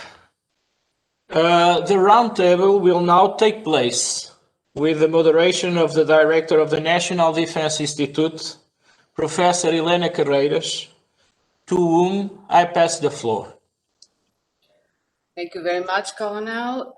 It is really my great pleasure and honor to be chairing this roundtable, and I would like to welcome and thank the two speakers in this roundtable, Mrs. Claire Hutchinson, NATO Secretary General Special Representative for Women, Peace and Security. Thank you so much for accepting the invitation and joining us today. And Ambassador Mara Marinaki, European Union External Action Service Principal Advisor on Gender and the Implementation of United Nations Security Council Resolution 1325 on Women, Peace and Security. Thank you, Ambassador, for being with us. It's really a great honor for us to have you, and really my personal pleasure to be here chairing this session. Let me tell you that our Minister of National Defense, Professor João Gomes Cravinho, has asked me to greet you. He couldn't do it because he didn't see your names among the audience in this format, which is a bit new, well, for us all, but still he asked me to give you his greetings and regards, welcoming you also to this conference. So the question of this panel is really, well, where do we stand in both organizations in terms of the Women, Peace and Security agenda? So without further ado, I will give the floor to Mrs. Claire Hutchinson so that you can give us an overview also about NATO's situation and perspectives, of course, regarding this Women, Peace and Security agenda. Thank you very much. Thank you very much. Thank you, Helena, and hello to everyone, and hi to Mara.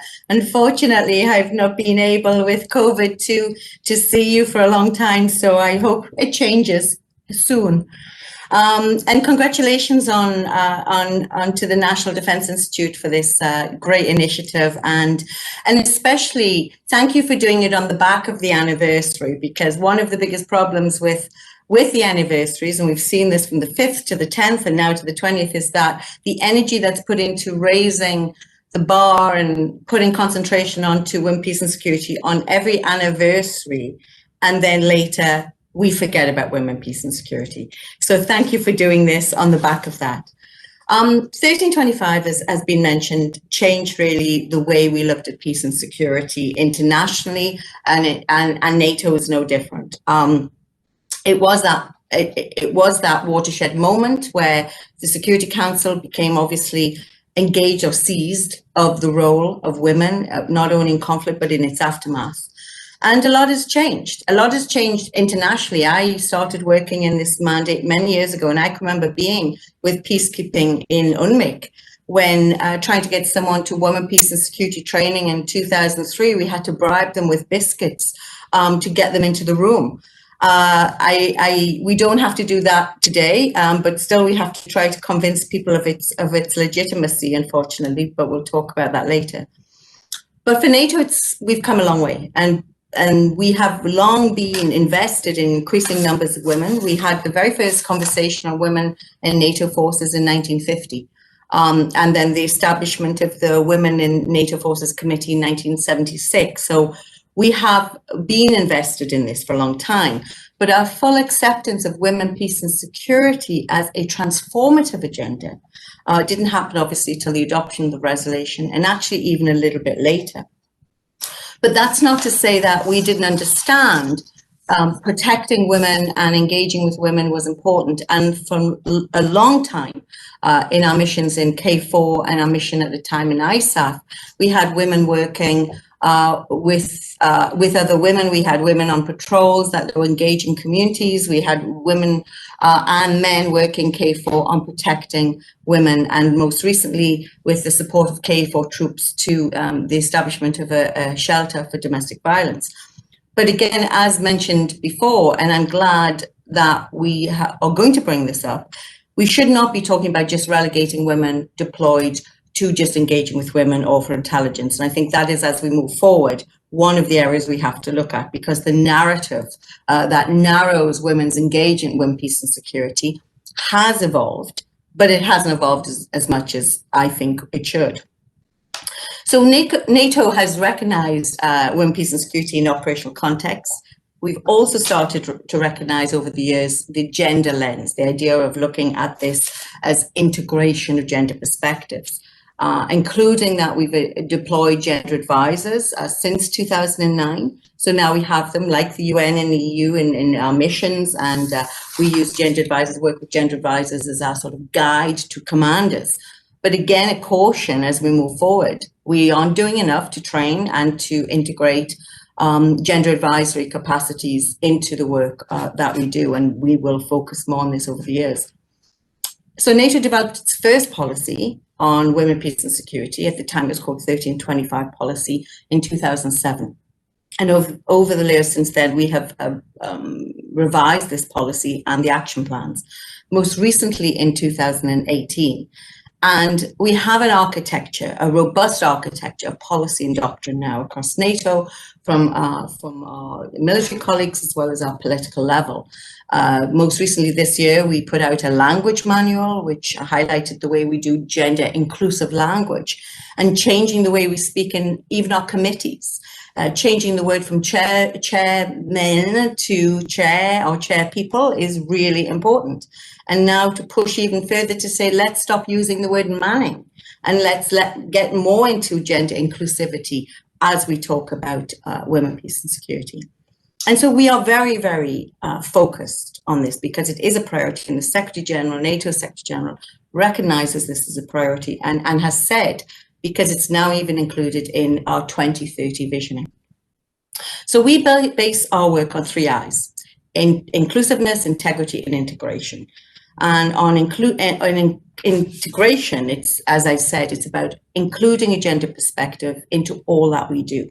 And that goes not just into operations and missions work, but into defense capabilities, defense requirements, intelligence requirements, how we work on resilience, how we're putting it across all of the work and planning from headquarters on all of the areas of defense, and trying to make that association so it's a solid understanding of the connection between women, peace and security and defense capabilities and requirements as we move forward. And then inclusiveness, of course, is about increasing numbers of women. Now, NATO has a way NATO operates is that we do not believe inclusiveness alone is the only and most critical part. Absolutely increasing more women in any organization is important. But if you don't change the culture of an organization and you don't make it possible for women to belong, then you're not going to have increase of women, and it also doesn't matter. Because you have to be able to change the way of thinking.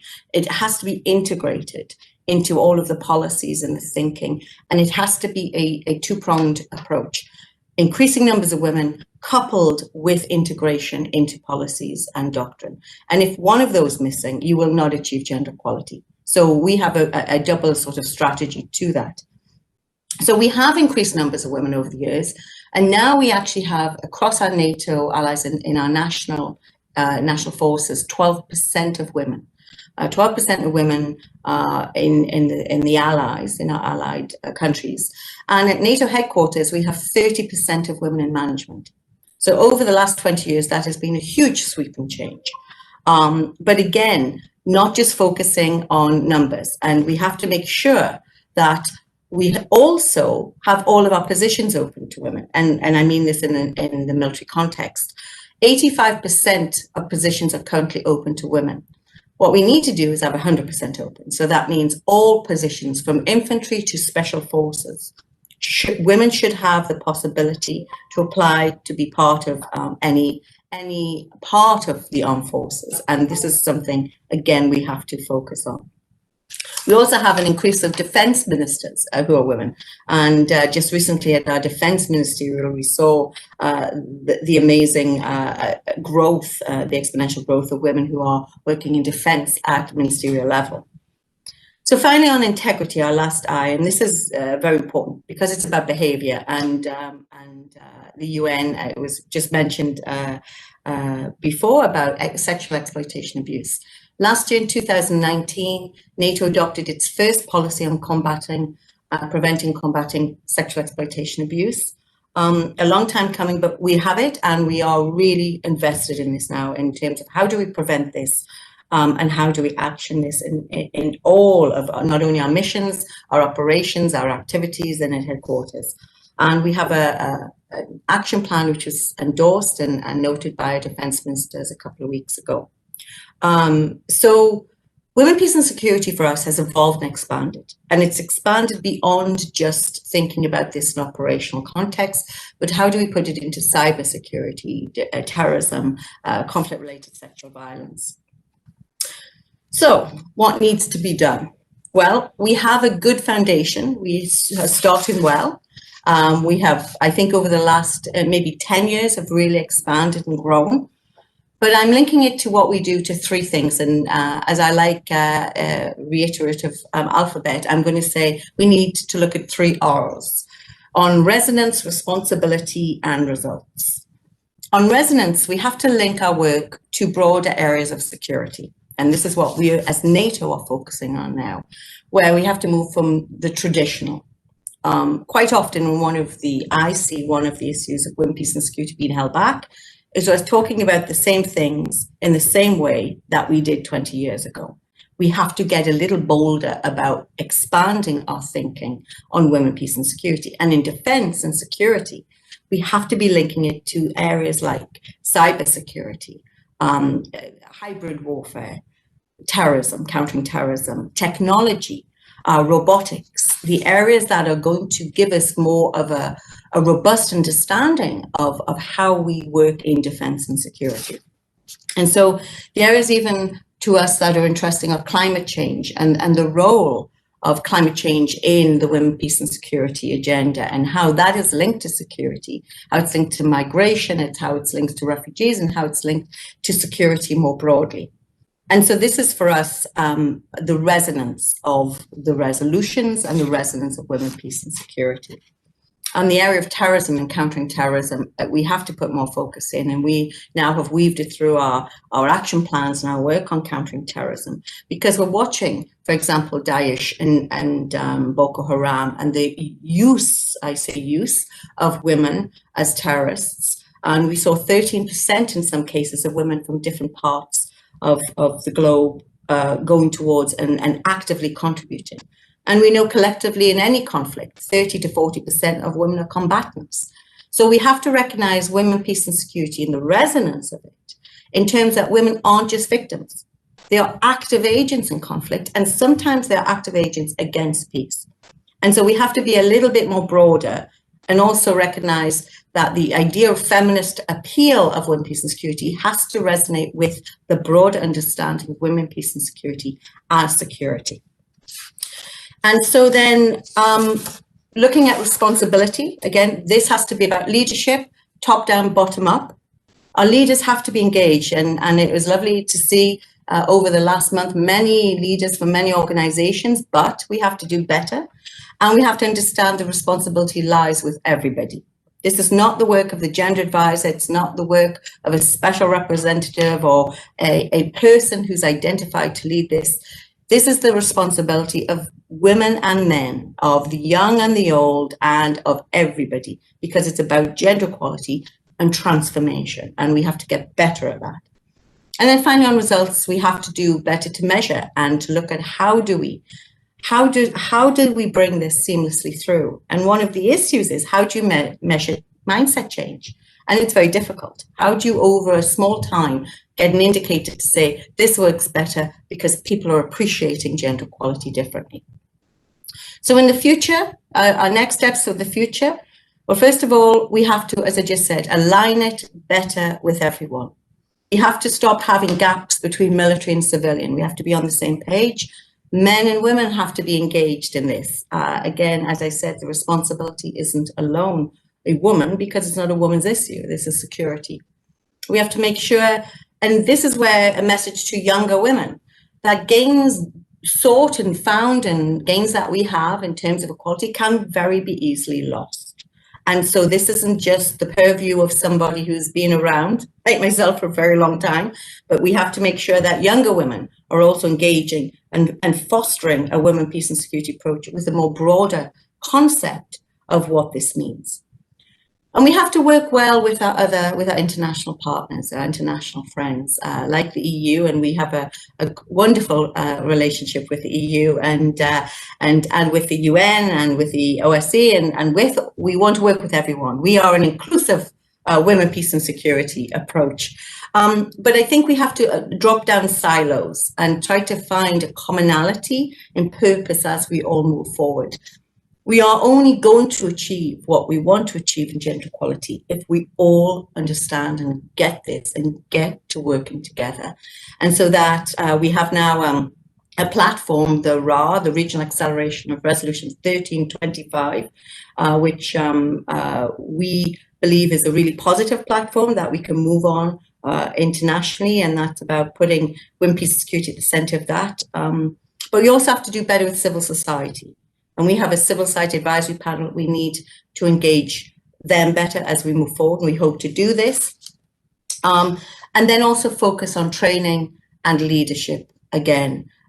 Getting training, and this is where we hope to work with our international friends, so we can be on the same page. We are not doing anybody any favors if we're training on the same subject in different ways to get different results. And as you rehat between organizations, from the EU to NATO or to the UN, we have to have the same messaging on SEA. We have to have the same messaging in a way of the goal, not necessarily the process, but the goal.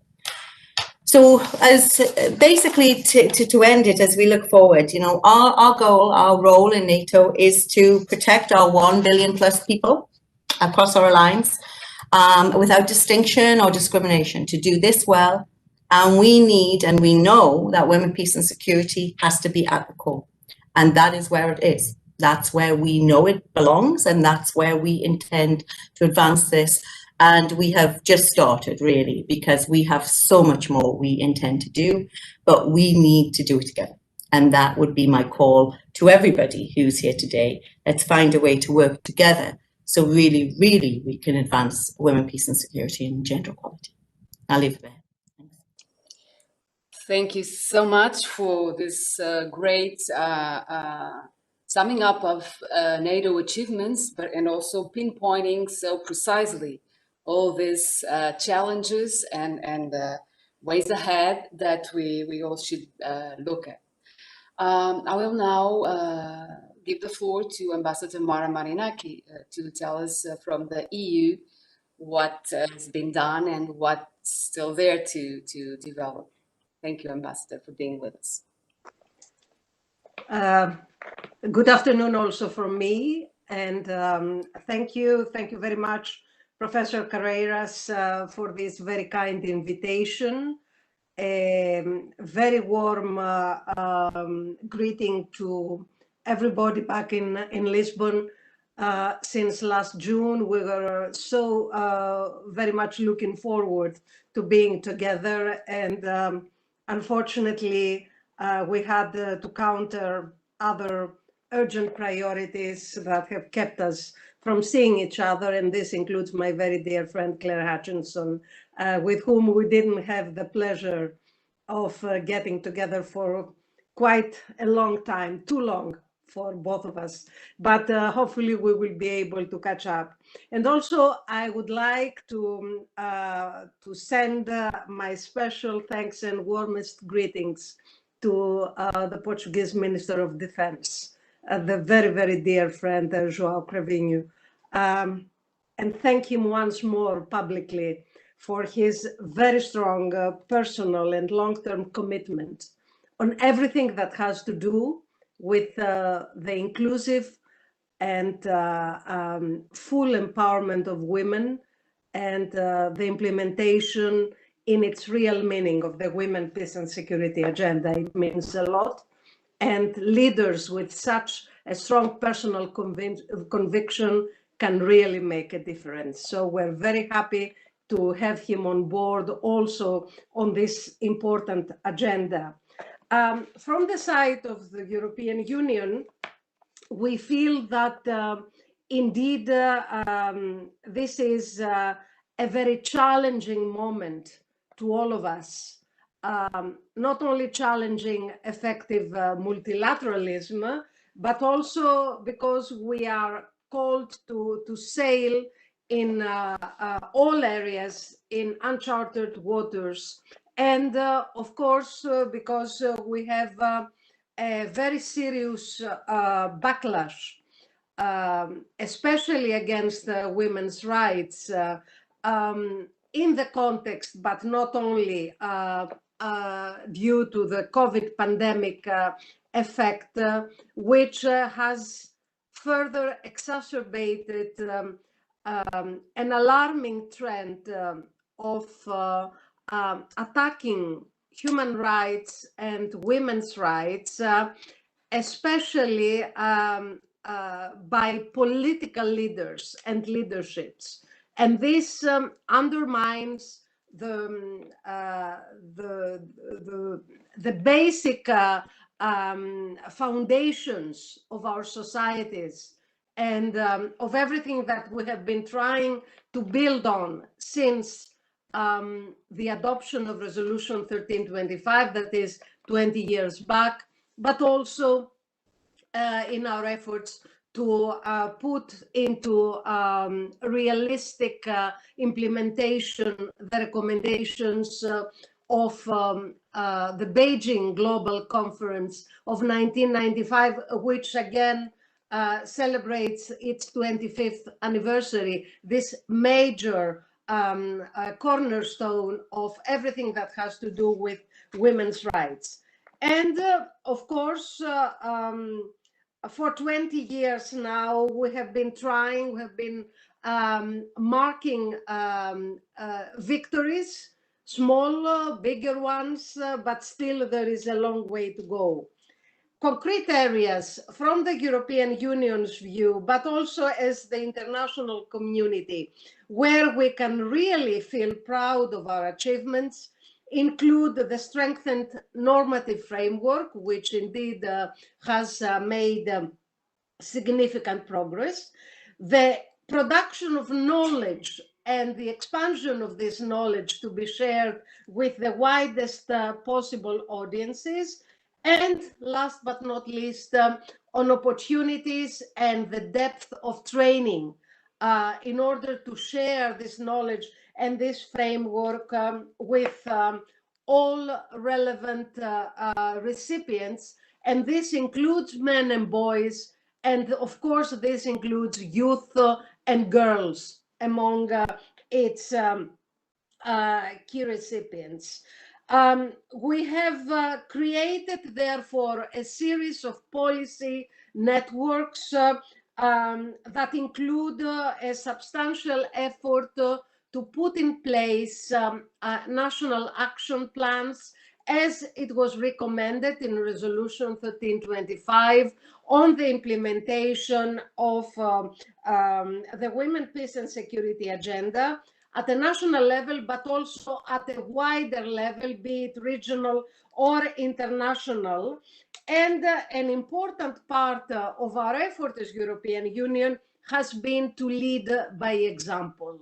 In this context, we have placed our emphasis to take up this mission at a global scale and to pave the way for others, be it individual states or regional organizations, to emulate what we have been striving for and learn from our lessons learned in the promotion of gender equality, of women's empowerment, and of the full and substantial implementation of the Women, Peace and Security Agenda.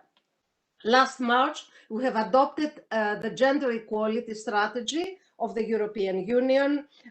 We are in the last stages of finalizing the new gender action plan that should be adopted in the coming weeks to strengthen the gender equality and women's empowerment across the whole external action of the European Union. And we have, of course, our ministers already pronounced through Council conclusions on women, peace and security. We have in place our strategic approach on women, peace and security.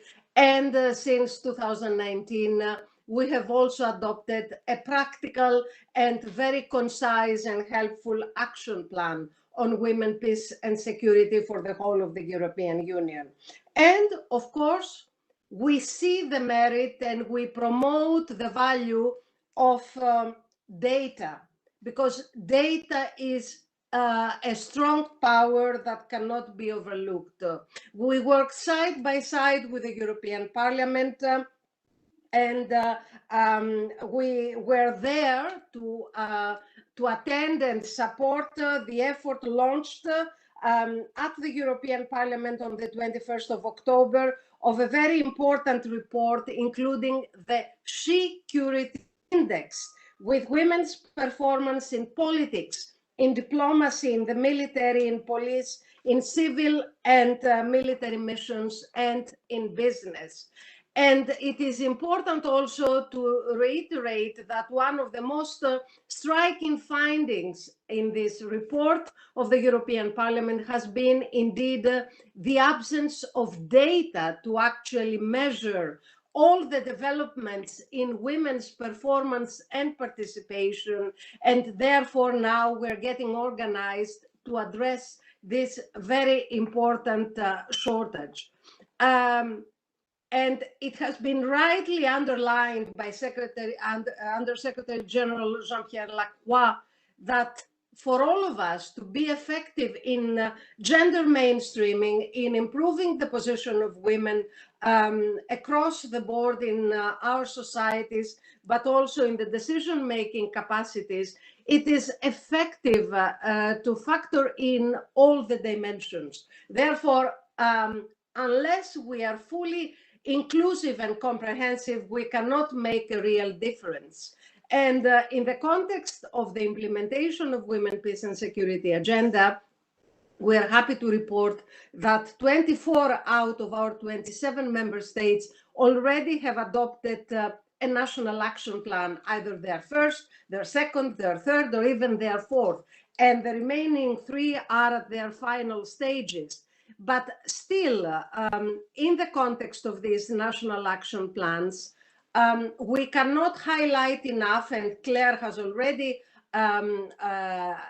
highlighted that too, the emphasis on partnerships, the emphasis on the need for all of us to work together. And this is why the European Union, together with NATO, together with the United Nations, and together with the African Union and the ACE, we have put forward a collective initiative, which is called the Regional Acceleration Initiative for the Promotion of Resolution 1325, because we acknowledge that in the 20 years since the year 2000, not enough has been done by individual member states. So the organizations that are already operating at a regional or international context should come to the help of the United Nations and of individual states to speed up this process and make the women, peace and security much more familiar to more and faster. And this is what we have been doing.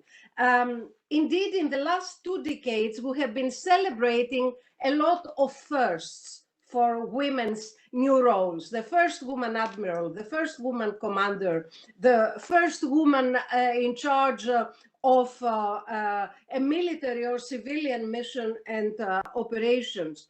The problem is that we need to be consistent, and we need to get out of this line of firsts and move to convey this inclusive participation and contribution and make it a routine and not the exception. So this is something, again, where the European Union places a lot of emphasis. And an important parameter into this is to keep girls at school. to focus on their education, to make them stay longer, and to eliminate as much as possible all forms of early forced and child marriage, which prevents girls from taking the right path that would lead to their full empowerment. And of course, the promotion of women's rights in the public sphere are an important part of our work.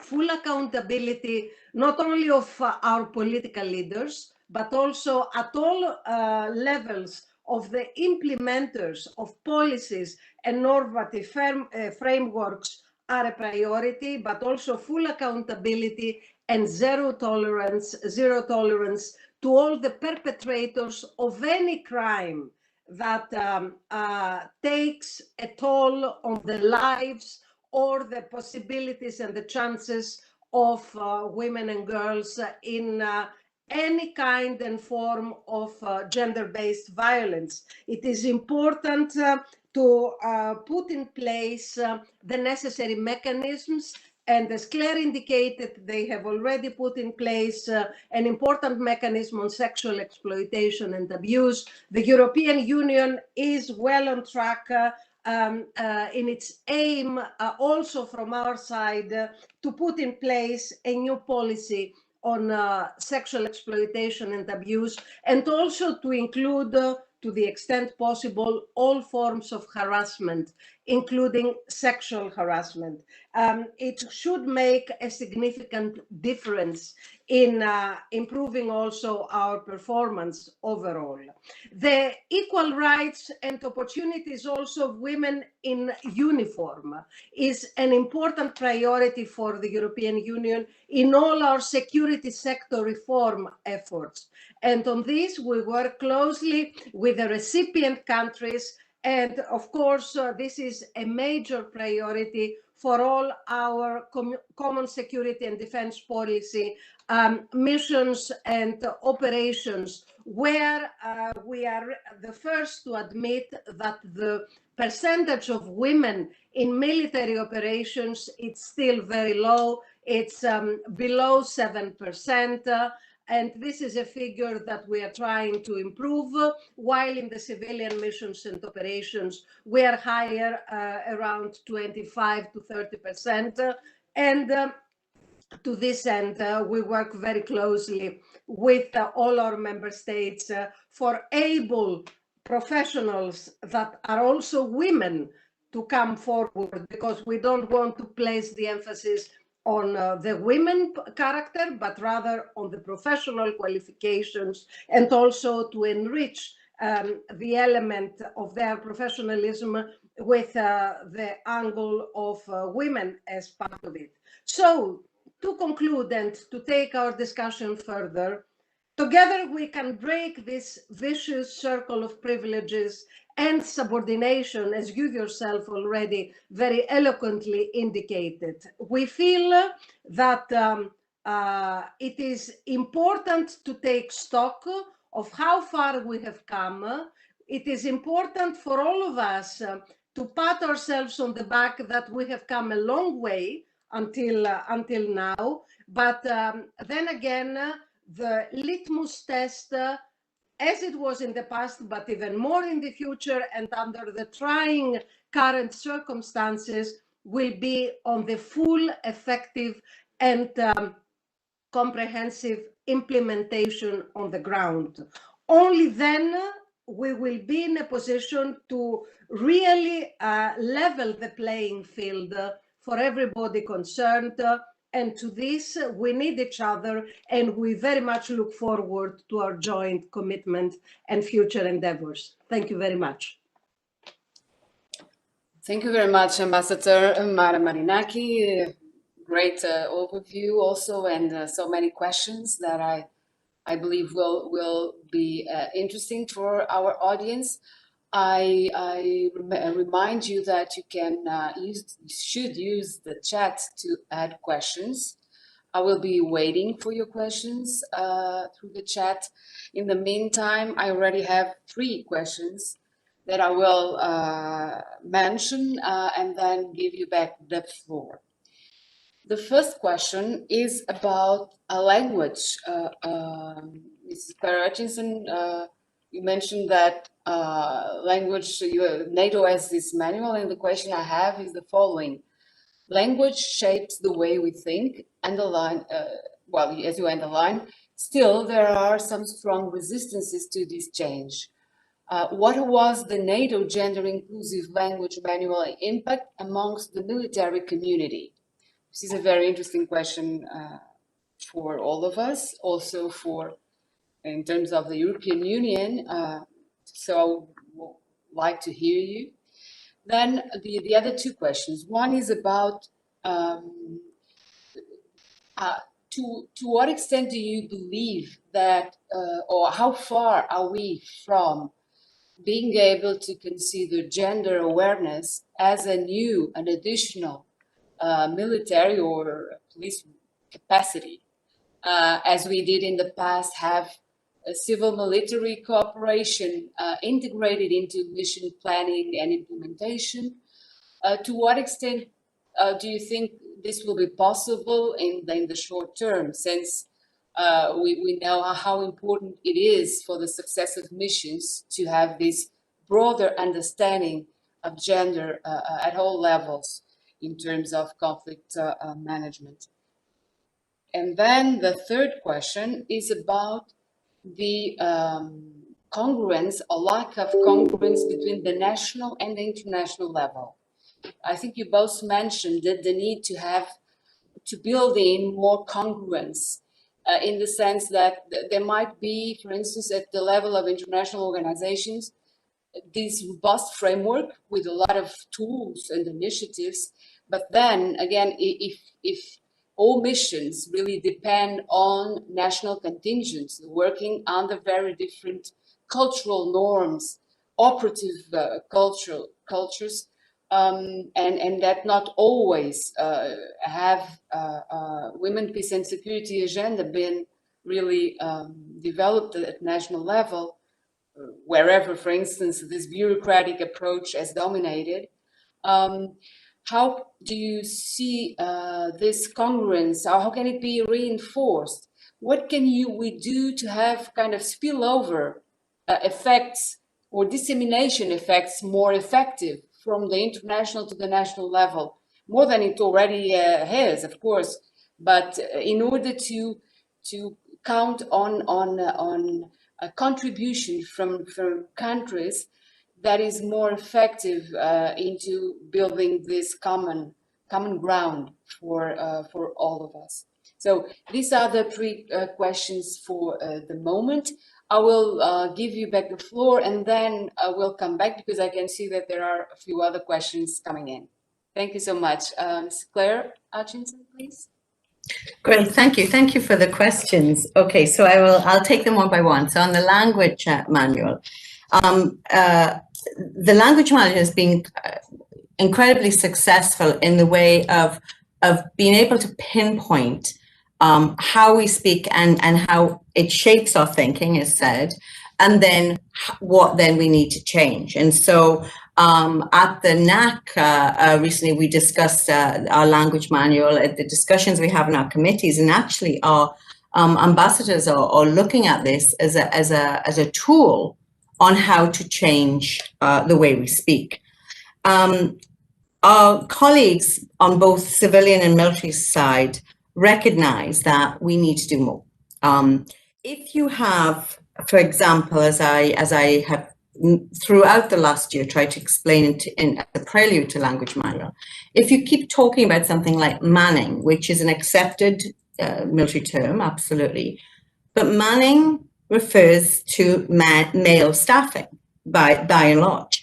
And if you keep using words that are exclusive, and we expect to change the way we integrate individuals, women and men, into the work we do, we're not going to be very successful. And by using basically the practical or pragmatic approach to why we need to do something is the way we do our work here. Language is created doesn't come down from the sky. It is created, and it's created to shape the way we do things and to communicate.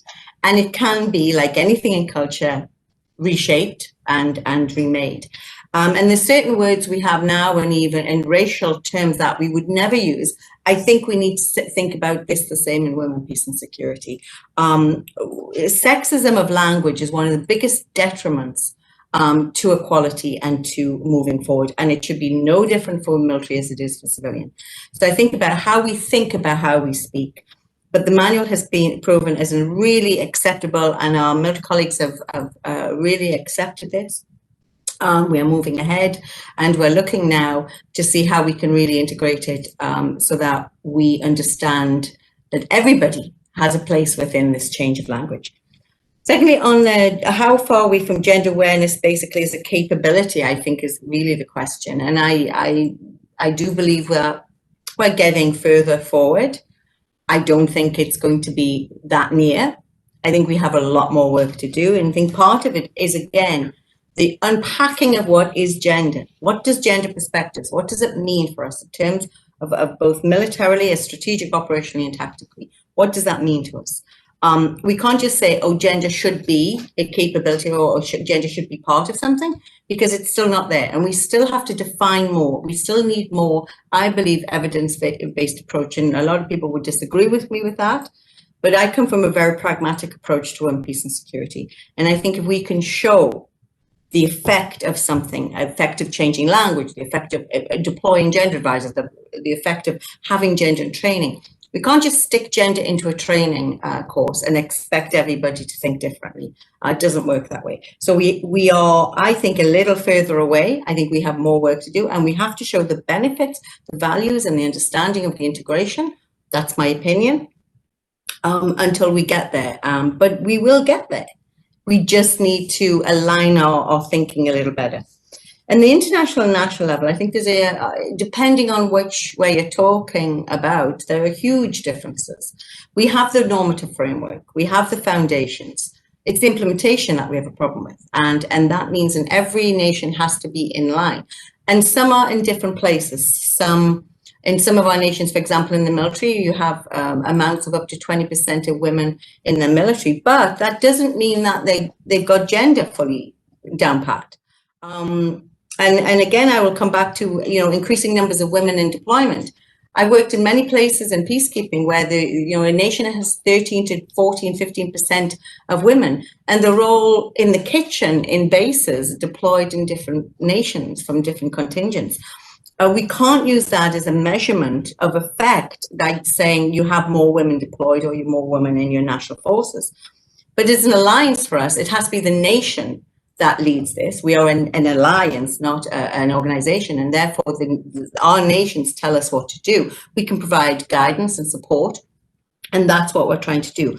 And we're trying to change the national understanding or bring on board as we work together by, again, showing the rationale. Why is this important for any defense organization or any defense forces to take this on board? Why? Why should we do this? And as we provide more evidence, as we provide more results, as we show more of the good effect of this, we are seeing change. But we have to work, again, more align with each other and provide more of this evidence. Yes, thank you so much, Ambassador Marinek. Well, thank you very much to all for the questions.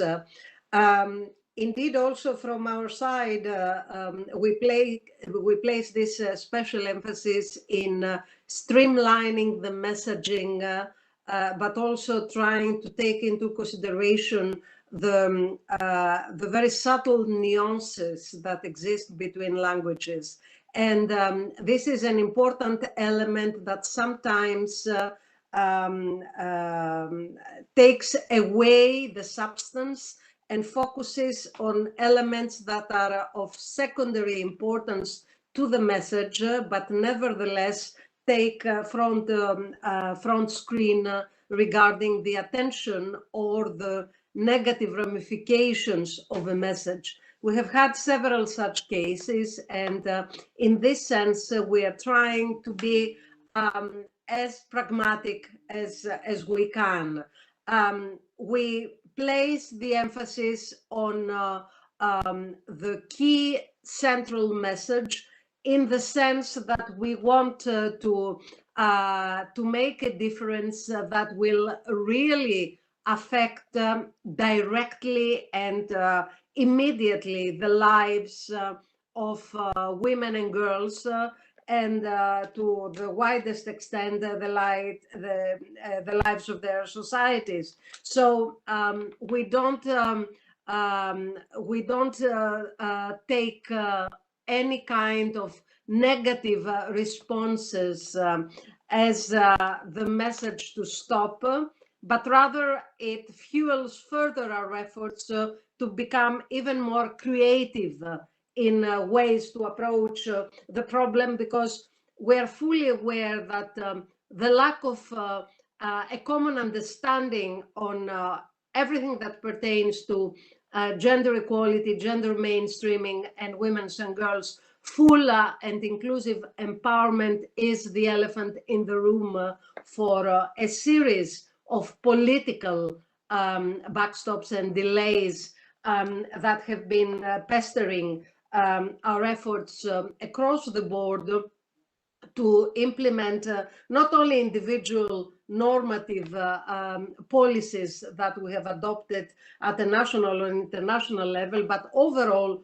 our key driving policy, which is at the UN level, Agenda 2030. And we're fully aware of the shortcomings since the latest statistics have shown that gender equality is not in the cards for anyone, even the most advanced front runners, to achieve by 2030 for any country. So this should have quite a serious sobering effect on how we perceive the priorities and the policies that we have applied until now, and definitely we need to change our tack in a serious way. Now, in gender awareness, into mission planning and broader understanding, definitely we do it already. We have integrated fully, and we have made great strides of progress in the creation of the uplands for our CSDP missions and operations, to include a very serious and cross-cutting gender angle and gender equality aspect.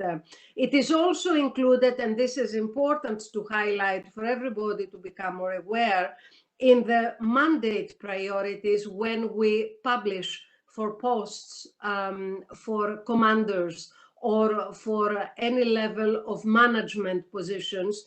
And it is also included as an important parameter in the performance assessment of management. We are also creating or enhancing the already existing networks for gender focal points, for gender advisors, and we have been upgrading systematically the role and the presence of the gender advisors to be as close as possible to the commander, in order, together with the policy advisor and the legal advisor, to form a holy trinity of guidance that will help commanders in their daily work, but also in their strategic planning on what should be the priorities for the mission or the operation to aim to achieve.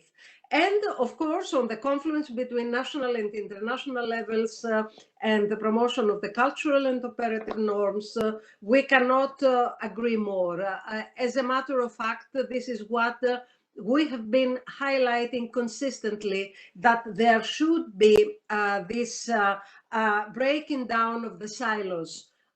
We need to have this spillover effect and this cross-fertilization between the various strands be it thematic or be it national and international, because only then, when everybody feels that has a shared ownership of what is at stake and what should be the way ahead to achieve this common goal, only then can we make a real difference. Thank you. Thank you very much for your enlightening contributions on these questions. I have two more questions, and one of them is something I would also like to raise and abuse your presence to get to know how you see this. It's got to do with cultural values. The question that touches this is the following. Well, thank you to both presenters. My question is, do you believe that traditional military values, such as chivalry and honor, can be updated so as to include gender equality today? And building from this question, I would also ask you whether you think that there are really some values or parts of a more traditional military culture. I mentioned how discipline and leadership and hierarchy might be used at our advantage into inducing cultural change, maybe more easily at the military than in other organizations which are not so well. So how do you see, is this possible? Is this just wishful thinking? Or are these traditional values more obstacles than enhances of change? So this would be the first question. And also related to the value system around soldiering, there is a debate in the literature whereby some people do see the new skills needed for military missions, mainly in the framework of peacekeeping, this capacity of communicating, resolving conflicts, interacting with a variety of very different actors, cultural interoperability, etc. All these new skills that have been connected more to women's stereotypical abilities, they see them as maybe some characteristics that should be connected to the new needs for the soldier's identity, disconnecting it more and more from the hypermasculine traditional archetypes. So is that possible to think that new missions, new contexts where military, police, security forces are acting not as part of conflicts, but as third parts, as referees, will provide the possibility of rebuilding our notion of what is a professional, a military professional police, so that a change would come from dislocating these gendered categories. So wrapping up this question about values. And the second question, is about data production. I think Ambassador Mara Marinaki mentioned the need to have better data to develop policy, because we still don't have good data. It's so difficult to have comparative data from different countries that do not have the same indicators in their information systems. How do you look at this challenge of producing good, accurate information with all these problems in these different systems and different valorizations of data and research to base policy? Finally, one question, just to ask whether the NATO language manual is available online or not. Somebody wants to know this. So back to you, Claire Atkinson, please. Thank you. Some very good questions. Okay, so on the cultural one, I don't believe that we should ever think that respect and honor is a gendered term, because everybody should be respectful and have and understand that in diversity of respect. I think the values we should be values that we recognize, and values that we have in nature that we recognize are not gendered. But of course, the idea, if we're looking at certain values, that would diminish women and women's rights. And, the idea of culture I often get this. I get this whenever I'm talking about integration of women, peace and security. The pushback comes in, well, what about culture? What about the way traditional norms? And again, we have international frameworks. We have international frameworks that we sign on to that recognize women's rights and protect those rights. And so when your values come opposed to them, I think that we need to look at those values in that light of what is internationally accepted and what is the norm, standard, and legality of that. But I think the idea of changing the way we think about gender or rights, empowerment, women's rights, has to come from a part of thinking differently about the cultural makeup of something, be it an organization, be it a country, be it no matter what.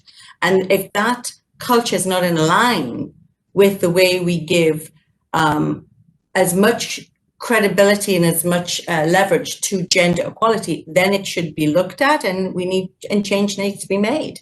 And does hierarchy have an influence? Absolutely, because how you narrate something, articulate something from the highest level, be it political or be it an organization, about how we would reframe culture or change, it has to come from top down. And how we say we respect, and what do we respect, and what do we talk about, and how we talk about it, is set from a tone of leadership. Absolutely. We talk about the importance of protecting, and as in NATO, we have a zero tolerance approach to sexual exploitation, abuse, and harassment. That is the tone that's set, and that should not matter. And it doesn't matter in NATO what country you come from. That is the tone. And the same as the UN. I know in peacekeeping, the idea that at the UN standards of behavior are very similar. Just briefly touching on skills needed. I think we also have to be careful about, yes, I think the changing shape of what warfare is. It's a new warfare. We have now cyber warfare, there's hybrid, there's definitely new skills. The idea that, do we need women to run with 100-pound packs on their back? Do we need anyone to run with 100-pound packs on their back? The idea of exoskeletons and the way we look at robotics and design that can help our soldiers now is changing the way we look at the physicality, the what we need from physicalness in terms of soldiering. And I think the changing nature of warfare has led to a different thinking about this. But we shouldn't just be saying, well, women's skills are as such and men's skills are as such. Women are often taken to be better communicators because often they have to, because they're socialized into certain things. So I think we have to be very careful about how we say that women have skills and things. I think everybody's skilled in the same way if they're taught. And if they're given good education and good training, they can learn anything. And so it's not down to what your gender allows you to be skilled at, but I think it's about what you're allowed to fall into a career with and be good at it. And if we're giving opportunities and you open from something like special forces to infantry, and all of that is opened, and women are trained, it changes not only the culture that women can do everything as men can, but also it changes the way that you get more women engaged in this, but also changes the way we have the skill sets fit for purpose. And that ultimately in a military is about being fit for purpose. And let's remember that the ultimate role of a military as our defense is to do defense and to do what they're supposed to do. It isn't about being softer or gentler, but it is simply about embracing all different parts of the skill sets in any kind of military and any kind of defense organization to make them better. In data protection, very quickly, we have to work at better doing sex disaggregated data, and COVID showed us this. The idea that we do not understand the differences of women and men in many things, from healthcare, from epidemics, to how it impacts on the ground, to refugees, and to numbers of people. And something as simple as just sex, women and men, never mind gender disaggregated, which is more intersectional. We have to do better at collecting data. But again, we have to narrate this back to why do we need the data? Why do we need to unpack this? And we are actually developing on the back of our language manual, a sex disaggregated data manual, where we're going to work with all of our allies here and our divisions on how do you develop and use sex disaggregated data and how can we use it better so we do better work, and that's coming in the next couple of months. And the language manual, unfortunately, not online. We do have physical copies of it, but we don't have it online yet. But we will consider looking at that. I'll leave it there. Thank you. Good news. We'll be waiting for the data manual. Thank you. Ambassador Mara Marina? Yes, thank you. Thank you very much for the questions. Indeed, very thought-provoking.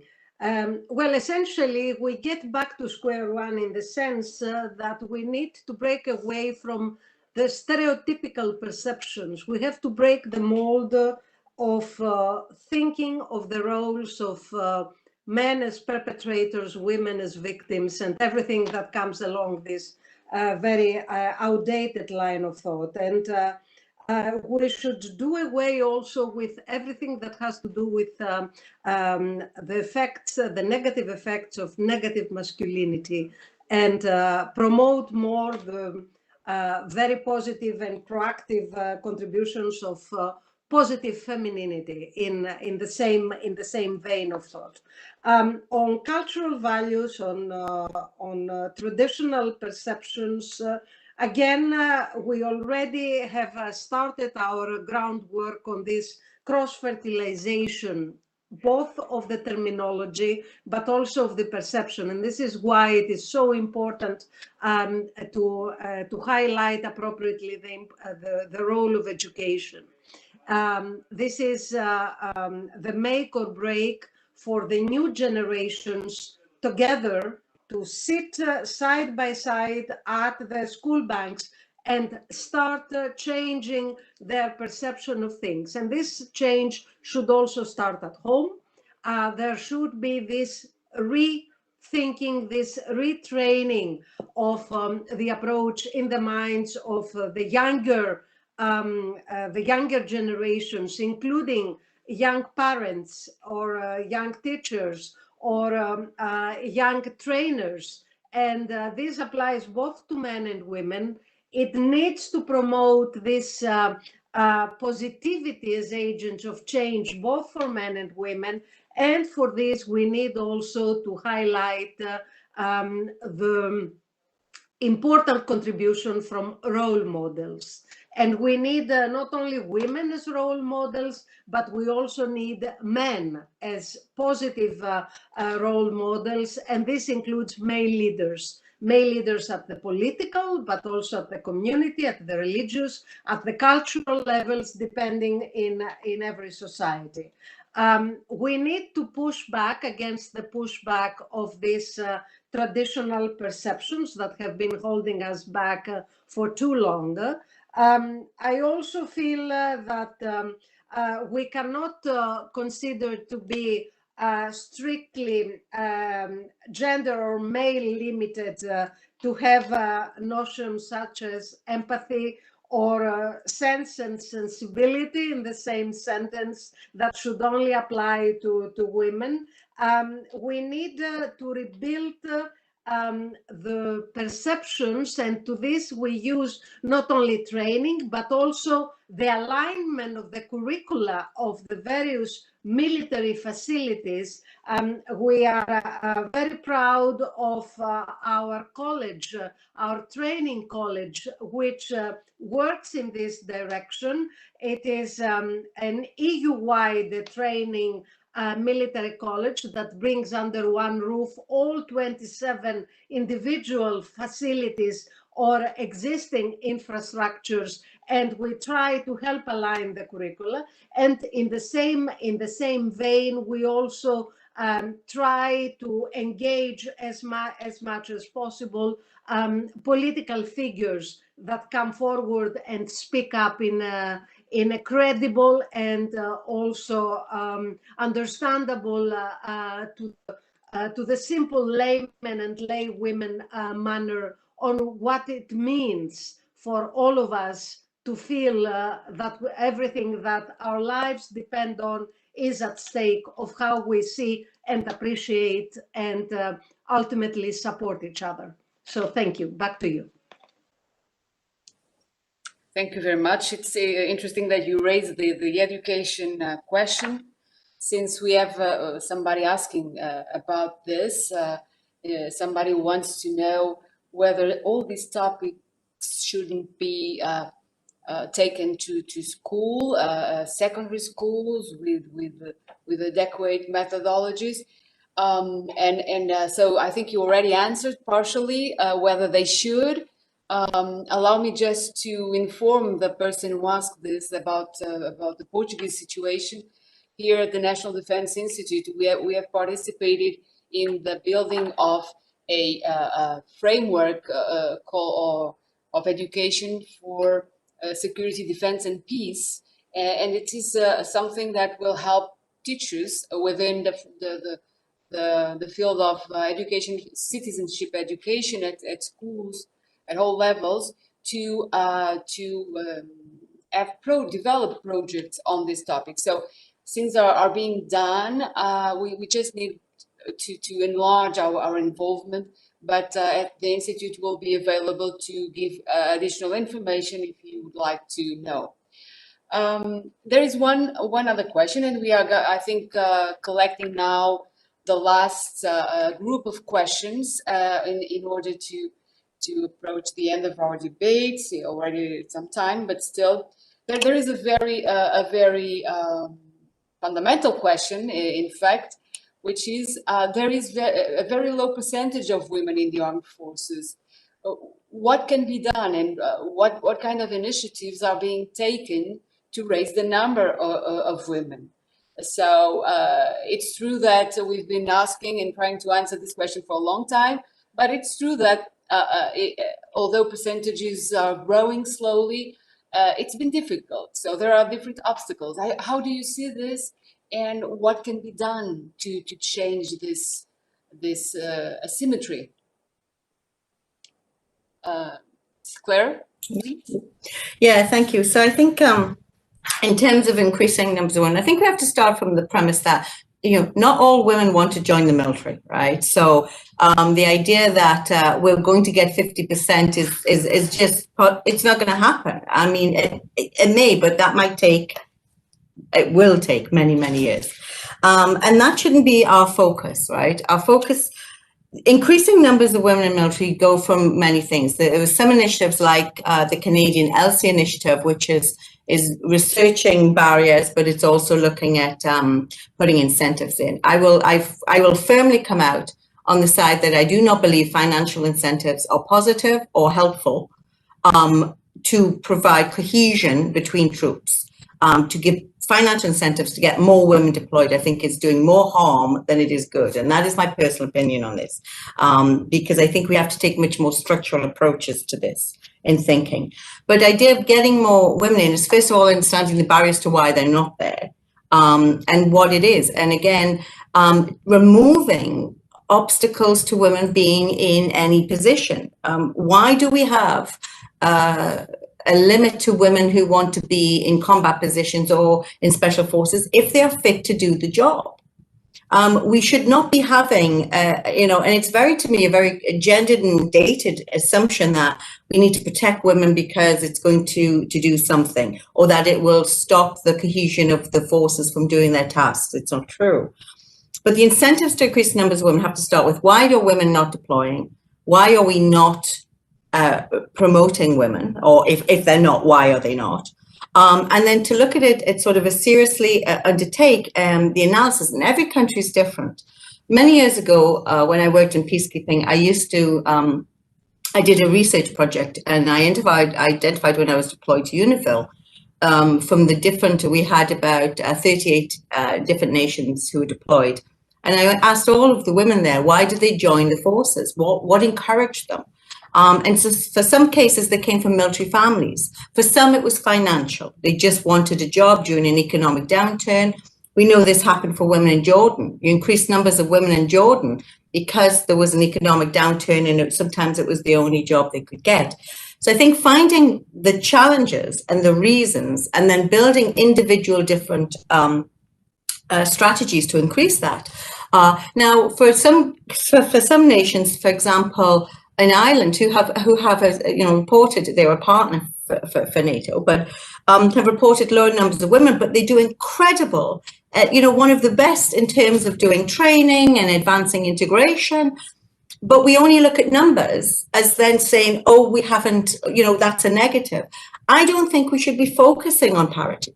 I don't think, having parity as the be all and end all of our focus for our military is the right way to go about it. And I think there are many other areas, for example, the structural imbalances in terms of the, harassment policies internally.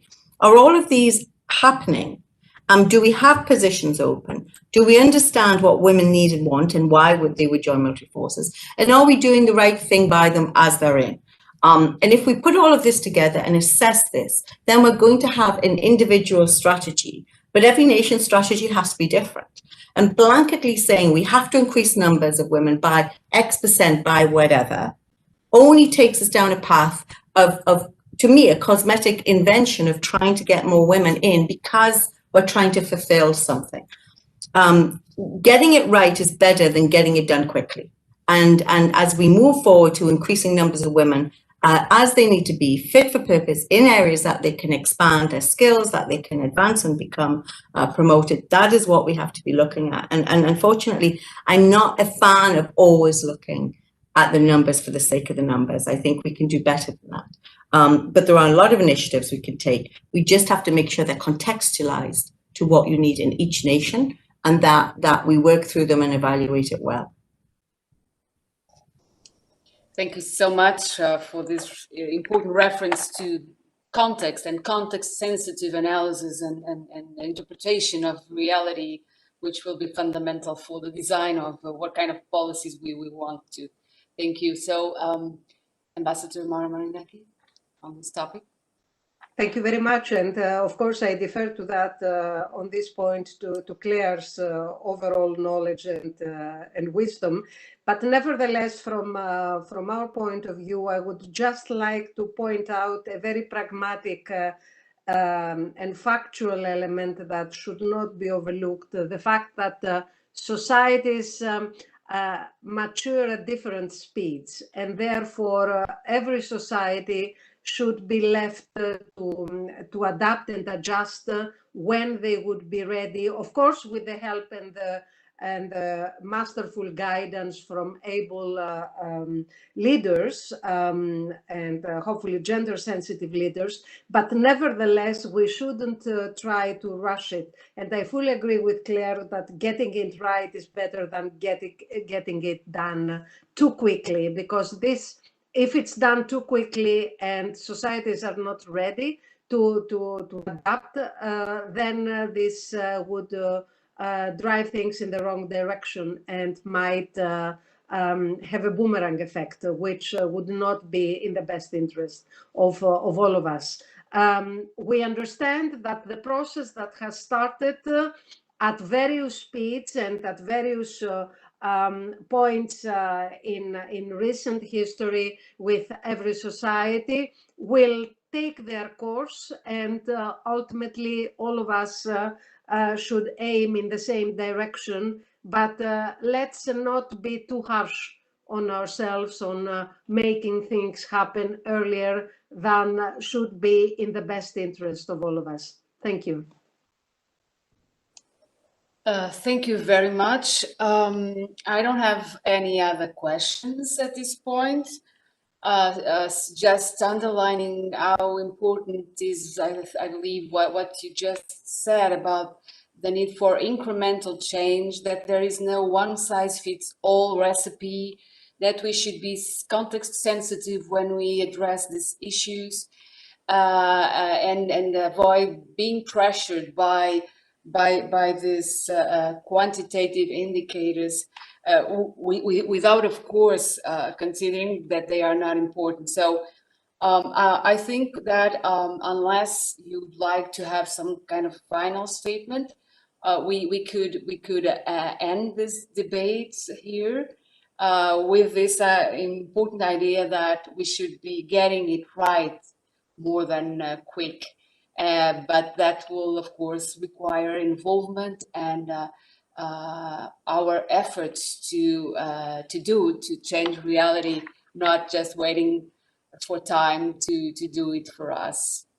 So thank you very much. I would just consider that this roundtable is closed. Thank you for your bright, interesting, and perspective ideas. I think there's so much food for thought. And thank you for being with us. Colonel Marinheiro, the floor back to you now. Thank you very much. On behalf of His Excellency the Minister of National Defense and the Director of the National Defense Institute, I now declare this morning session closed. The conference will resume online at 2 p.m. Lisbon time with the second panel, the transformative potential of United Nations Security Council Resolution 1325. Thank you for your presence. At 2 p.m. we'll be here to resume our conference. Thank you very much. Thanks. Bye-bye.